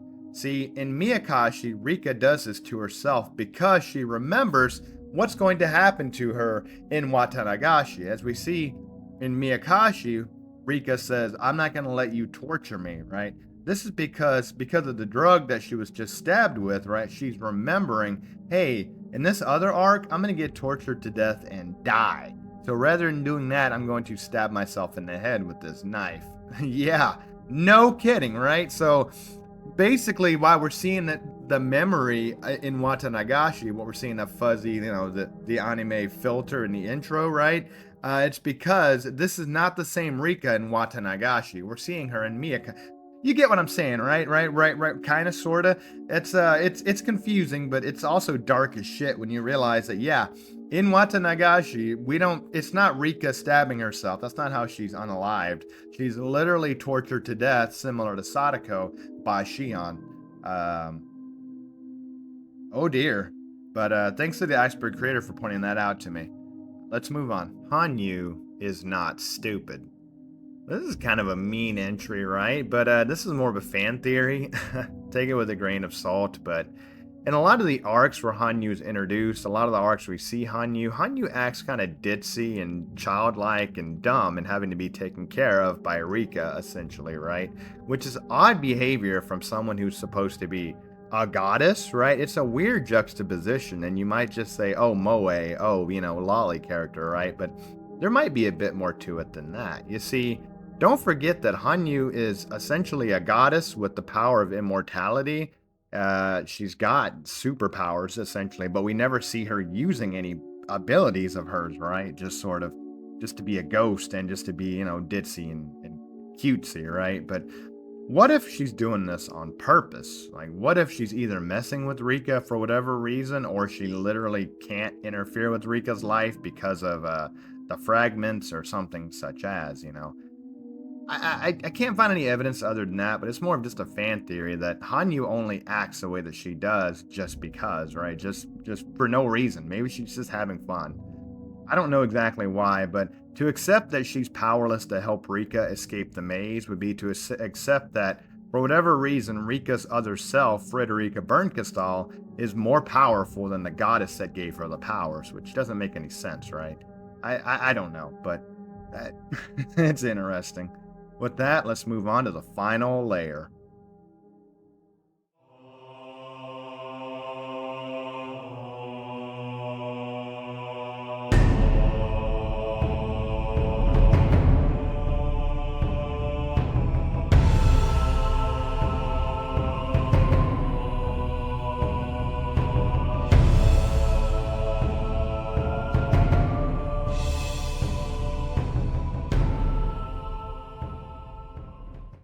Alright, so I apologize if this kills the mood, but I do want to take a second to shout out my channel members, John Rutger and Laverne Devon.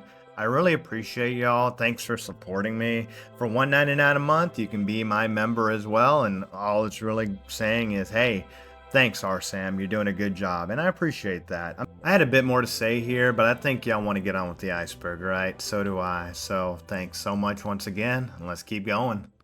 Original Miyakashi Draft.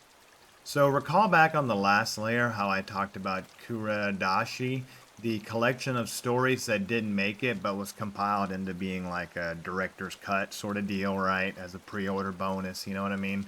Well, I recall how I said a lot of these revolve around Shion. Well, that's because a lot of these were drafts of Miyakashi. One of them in particular was the original Miyakashi, in which instead of being a member of the story, Shion was going to be a detective. I don't know if she was still going to be like Mion's twin or what, but it was going to be an investigation chapter instead of the eye-opening chapter. You know what I mean? So it's going to be like her investigating what was going on, the events of Watanagashi. I would look more into it, but at this point, just support the official release. And if you can get a hold of it, get a hold of it. But I haven't read it, and I don't want to sit there and try to find it in Minecraft anymore. At this point, I feel kind of dirty about doing this. Let's move. Original Sumi Horoboshi opening. So this one's pretty interesting and more of an Easter egg, really. Apparently, in the original Sumi Horoboshi, when Dr. Irie arrives at Angel Mort, he can arrive in one of 3 different sprites, either his normal gear, his doctor attire, or his baseball attire. What's interesting about this is that it definitely leads credence to the whole multiple universes thing, because each time you're playing it, you never know which EDA is going to show up, which is really cool. I mean, I can't put it any other way. Unfortunately, this feature, it was either taken out or no longer functions properly in different versions of the game, but I don't know, still pretty neat trivia. Also, side note and totally unrelated whatsoever, doing the research for the video, like just now I found this. This is one of the DVD covers. This is awesome. I don't know what's about to happen here, but I want to find out. I want to watch this version of Higurashi. Let's move on. Karin. Karin, I believe, is referring to this character right here, Karin Suzuragi, who is one of the artists of the series, and they do really good work. I mean, damn good. They also have a Twitter account and a YouTube. Go check them out. Now, the thing is, why this is on layer 5, I have no idea. It seems like layer 1 stuff. So I was doing the research. I read somewhere that apparently in the original Onikakushi Hen, the first arc, there was supposed to be a song named Karin, but I can't confirm that except for like one source. So if you know more, let me know. But yeah, either way, this is an amazing artist, so I definitely want to give him a shout out anyway. But let's move on. Unused poems. Recall how I said at the beginning of the iceberg, there's poems at the beginning of the sound novel and manga volumes, right? They're all written by Frederica Bernkastal as she's viewing the events of that world. Supposedly, Ryukishi 07 wrote a whole lot of these, and some of these don't even get used at all, and others tend to, I guess, change from Japanese to English. I mean, I read that somewhere. I don't know. Like, it's starting to get very difficult. But there are unused poems that don't go used at all, like this one, for example. And if you can find any more, let me know. Let's move on. All right, so here's an edit here. I'm a dumbass. I didn't even bother to try to read it for y'all. I mean, what the hell? I just flashed it on screen expecting you to look it up. So anyway, here's the translation. I found it on Rena Rena Toshokan. Toshokan means library. See, I knew that at least. I am a Japanese student though, and I'm terrible. I'm absolutely awful, but I'm going for my third language here, and I'm early 30s, so calm down, all right? My brain is bad. But anyway, check it out for yourself here. The translation I got, again, comes from Rena Rena Toshokan. Really cool. Thanks for doing the work. Let's move on. Irie, the mastermind. According to this Q&A session between Ryukishi 07, his younger brother, and BT, originally Irie was going to be the mastermind.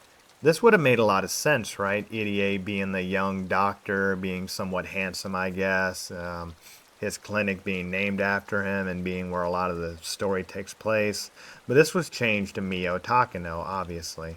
The reason this was changed was because Ryukishi 07 thought he looked too similar to another character, another villain named Musuka from Castle in the Sky. I guess also they have some things in common as well, but unfortunately I don't know too much about that. Yeah, this is somewhat interesting. This entire Q&A session is pretty interesting itself. You want to check that out. But yeah, EDA was going to be the mastermind. Let's move on. Rika in Onikakushi Drama CD. As far as I can tell, there's nothing really special about this other than the fact that for a lot of these characters, their first time having voices was the drama CD, and Rika's in particular was changed dramatically, at least her tone delivery. Originally, she sounded a lot more weak, febile, and just like, helpless, and later on sounding a bit more mature, even as, her child self that's acting like a child and not like a 100-year-old witch person. But this could be a matter of opinion, too, because I really kind of don't hear it too much, but let's move on. Rika's stuffed dolls. So this one comes to us also from Rena Rena Toshokan. Thank you so much, whoever you are. Rock more. This has been great information. I'm just eating all this up, just like nom nom nom nom. This is great info. But yeah, this is old scrapped information from Ryukishi 07's blog, way back in the day, in Japanese. Apparently, at one time, Rika was going to carry around a stuffed animal. I imagine this was changed because Rika changed as a character, right? She's a lot less childish and a lot more mature on the inside, right? And it wouldn't make sense for someone mature to walk around with a stuffed animal. As a kid, sure, but as an adult trapped in the body of a kid, you see what I mean? Anyway, shout out once again to Rena Rena Toshokan. I recommend y'all check it out. Let's move on. Comic Relief Audio. So I'm like 80% certain this is what's going on here, but Comic Relief Audio just refers to the fact of what I already said, and that this character Audio is seen as a mean, grumpy old lady and the cause of a lot of problems, and even in some, the way you look at it, can be seen as an actual unaliver. But the reality is she's just an old lady acting tough, and she can be quite adorable in certain scenes. Like this scene in the version of Kira, which I talked about earlier in the iceberg, which is just the whole comic relief arc, right? This entire episode is Shion, Mion, and Rena fighting over Keiichi.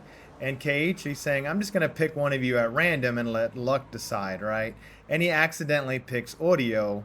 And this is all a ruse set up by Keiichi as to not break up their friendship, which is adorable. But yeah, I mean, does this look like an evil old lady to you? I mean, Audio on the inside is just a sweet old lady, but she's forced, not forced, but she has to act tough as the head of the Sonozaki family, even being called an actual demon herself.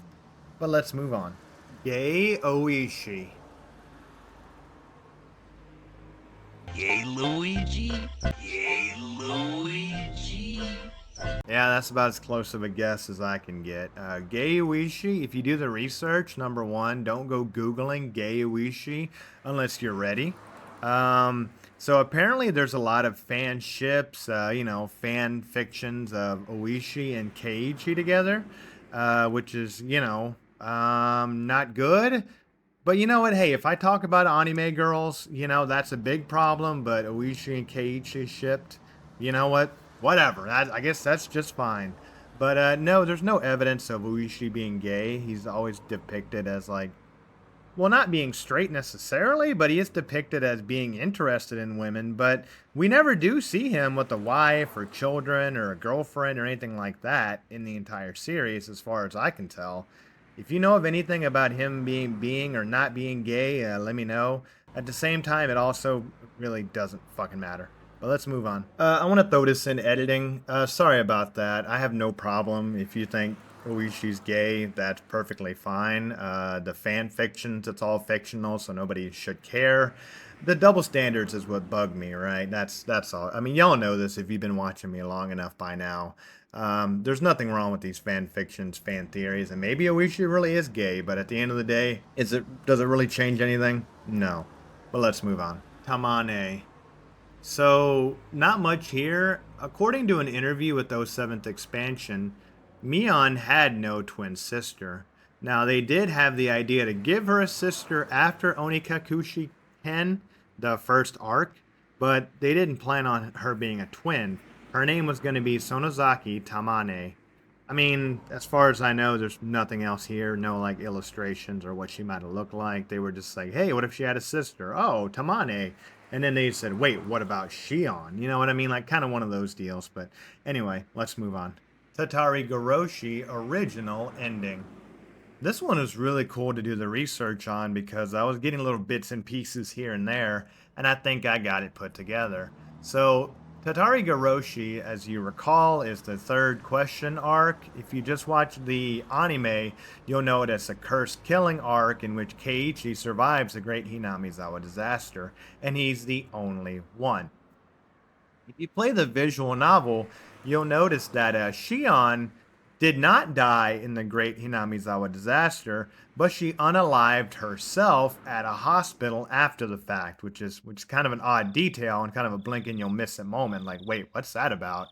Um, Apparently, originally, in the actual ending of the visual novel, Keiichi was going to survive as he does and was going to be visited by Shion, who had also survived. And the two of them would have teamed up and said, hey, let's, figure out what the hell happened. And that was going to end it.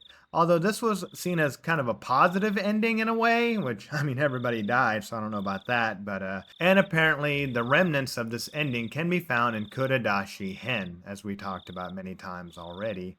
But no, in case you just watched the anime, in the visual novel, Keiichi snaps, goes crazy, and does have an early death himself, but not before thinking he can just take anybody out using his curse, which is really, really sad. But anyway, let's move on. Also, unrelated side note, but can we just talk about how amazing Tatari Goroshi is and just how just the writing is so cool and how there's still to this day questions that haunt me. And even as I'm doing this iceberg research and trying to look into it, I'm not the only one and there's no answers to a lot of these questions, which is really, really cool. But I mean, there'll be time for gushing in the comments. Let's move on. Mion's death and Sumi Horoboshi Hen. Yeah, I got nothing. Oh, but Arsam, why don't you just ask the iceberg creator? Well, because I got to leave some mystery for y'all, too. I mean, I want to find out. I want to know. Maybe there's something, you'll tell me, but I'm stumped. I do see from a couple of sources that there was a rumor that Mion was going to die earlier than she did in Sumihoda Boshi Hen, which is, the arc where Rena goes crazy. She was gonna die at some point, but I have no idea how, why, or where this rumor was. I can't find it, so let me know what you have to say. Also, check out this illustration. Very nice. Let's move on. Mion had no twin sister. I think I accidentally already covered this because I can't find anything else. Tamane, like I said, was going to be Mion's sister, and she wasn't going to be a twin. She was just going to be a sister. But other than that, I would find it hard to believe, right, that like this whole time Shion was just like an apparition or she's not really there or something, you know, and I'm stumped. Let's move on. Sai Moe 2007.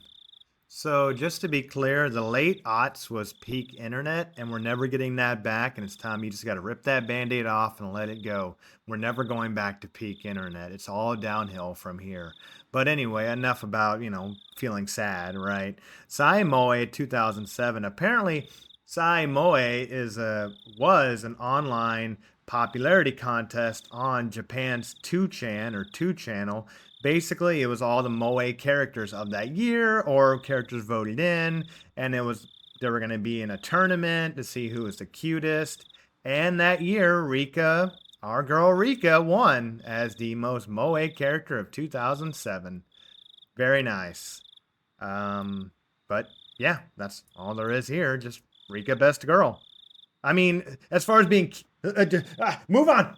Mio Tsukushi, unused CG. I've got nothing on this one.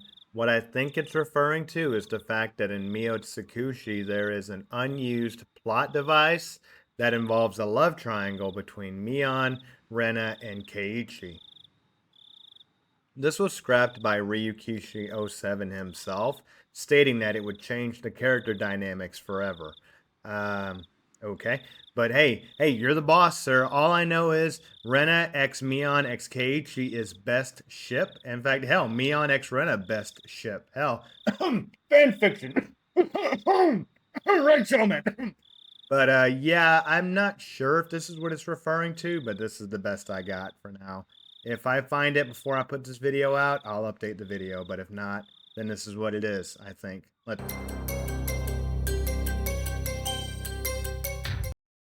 Yep, I got the update. The Iceberg creator let me know that in Mio Tsukushi, the two unused CGs are these two right here. The reason they went unused is because there was a plot point involving Miyuki, the daughter of Akasaka, getting kidnapped. And they thought that took away from the main story of the main cast, right? That's why this plot point was removed. These are the two CGs, one of Keiichi looking like he's hanging off the bridge, and the other one of Mion with her gat. You know what I mean? But I liked my explanation better, but just for the sake of thoroughness, let's move on. Cool, Satoshi. This was supposed to be a different version of Satoshi in a manga exclusive arc. I mean, that's what I found. I only found one source on that, and so if it's only one source, I'm not going to include it. But that's what I think's going on here, that he was supposed to have a different art style and a different personality in an alternate world.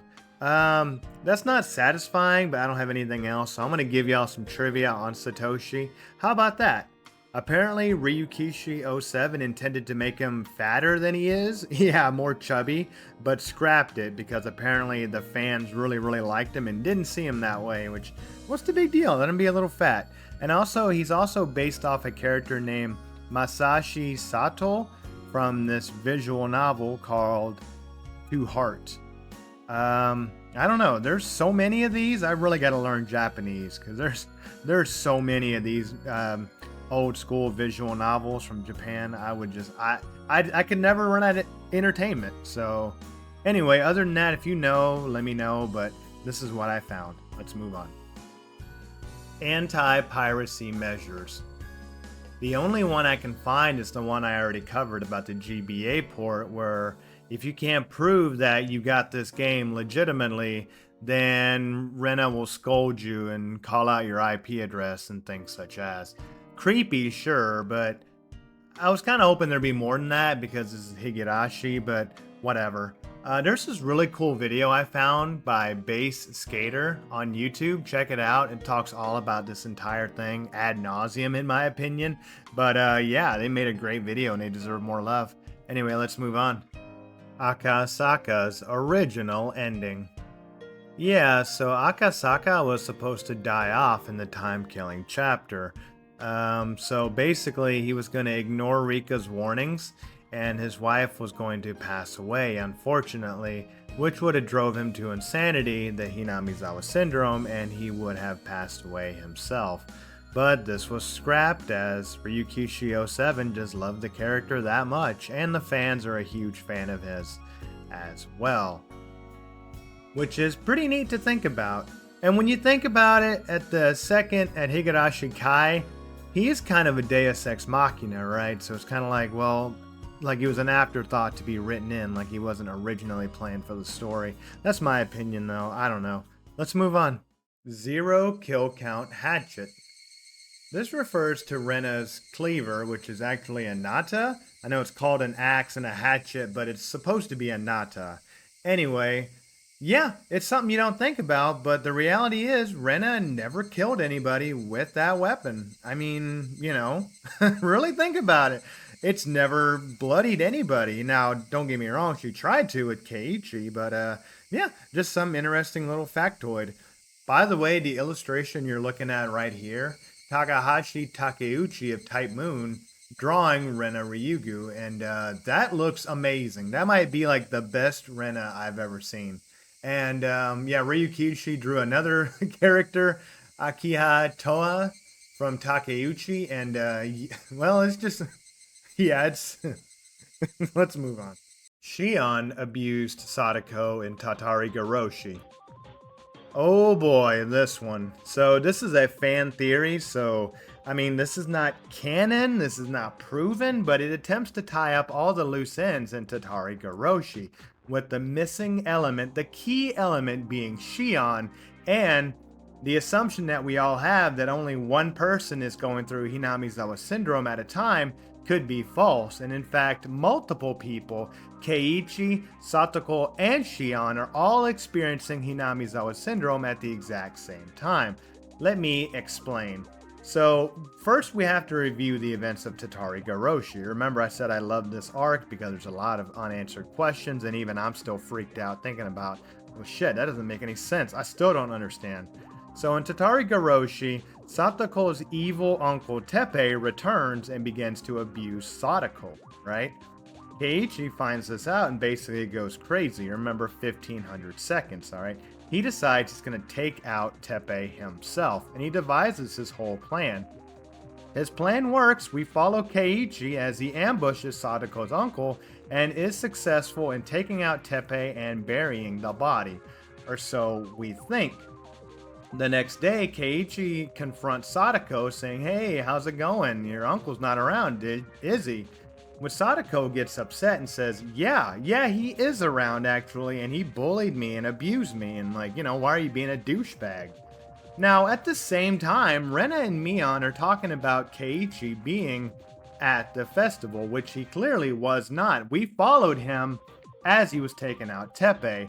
At one point, we even see that Keiichi runs into Mio Takano, which makes sense. It's something that it would be weird for him to hallucinate that, because we know that she's involved in the story in the background, right? So things just don't add up, and Keiichi says it has to be a doppelganger, right? So nothing makes any sense. Finally, Keiichi goes to Sadako's house, where Sadako is currently being abused by someone. It has to be Teppei, right? But Keiichi can't find any evidence of Teppei being around. Keiichi then carries Sadako to the doctor's office. Her towel falls off for some reason. And then obviously the events of the show happen, the events of the light novel, the manga, you know, whatever else. Keiichi falls to his death, quote unquote, but survives, and everybody else perishes, and that's the end of the arc, right? Of course, as I mentioned earlier, Shion did not perish in the Hinamizawa disaster, but she unalived herself in a hospital. Starting to catch on.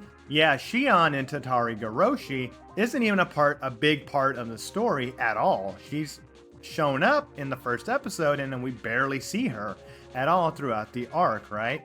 Well, how does this all make sense? What's going on here? Now, you might think, oh, well, we're seeing Keiichi being delusional. He just thinks he unalived Teppei, but in reality, he was at the festival. Well, that doesn't make any sense because Oishi seems desperate to pin something on Keiichi for some reason.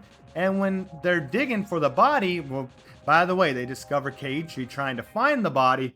Guess what? They find out that there was at one point a hole dug, but there is no body there. So what in the world is going on?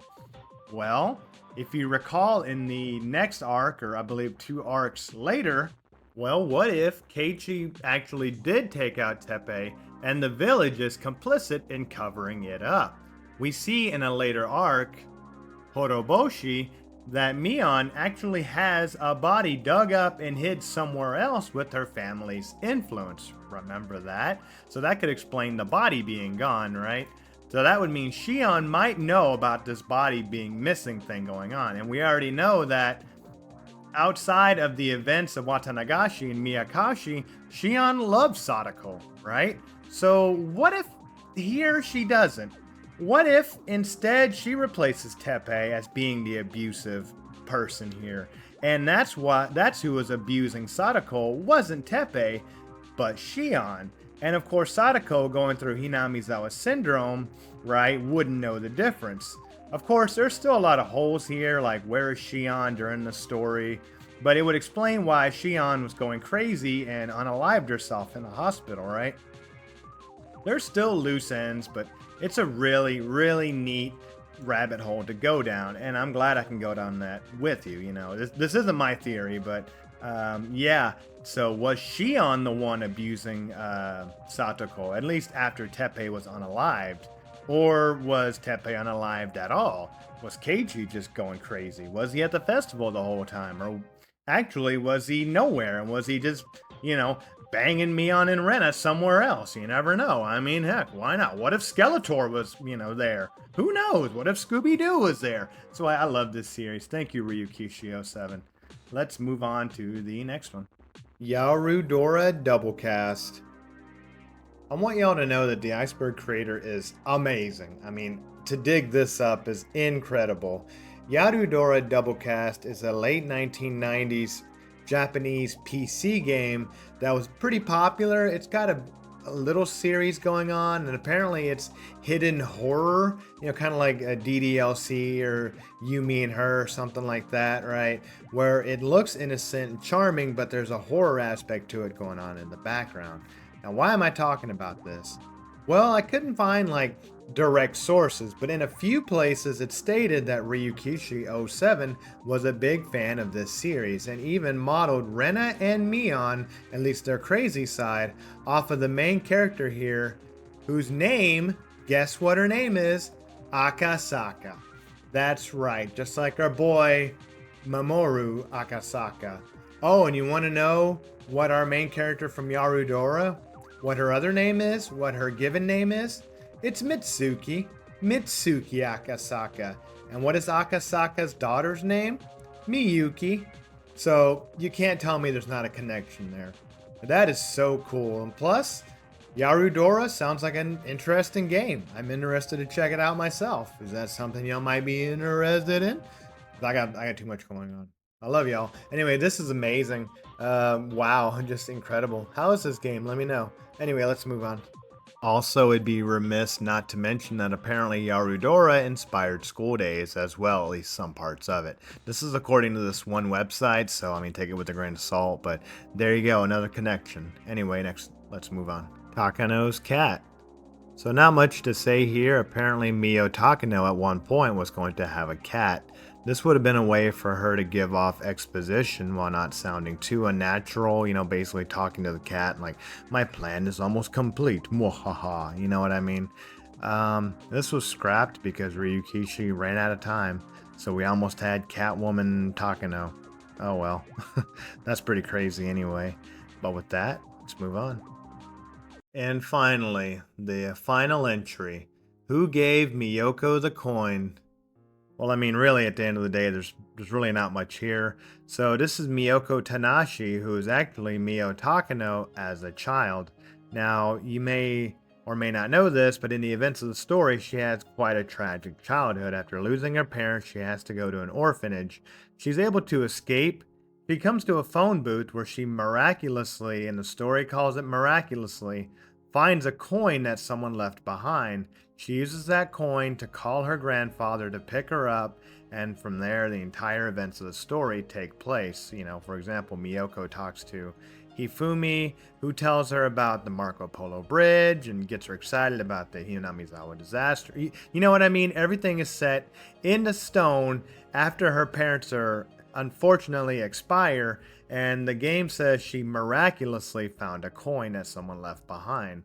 Now, I don't know about y'all, but I'm always looking on the ground, and I've probably found hundreds of dollars just on the ground in my lifetime, right? So it's not that far-fetched that someone just left a coin on the ground, but the way that the visual novel says it was a miracle, as if we already know that there's people out there, a certain person out there that messes with reality in fragments, right?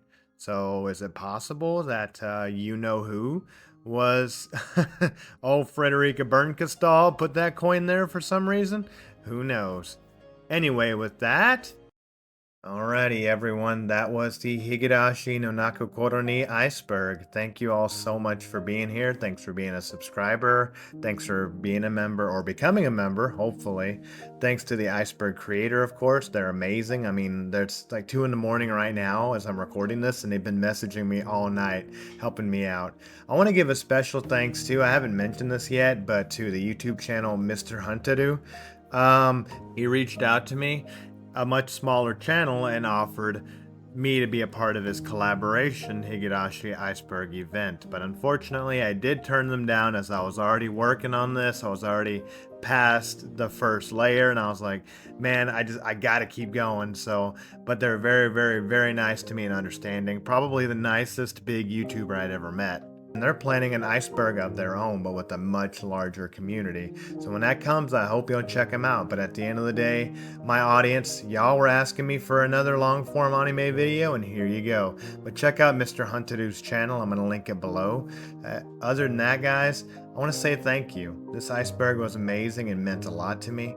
And if you have any comments, concerns, questions, as long as you're not calling me a mother effer, you know, please leave them below.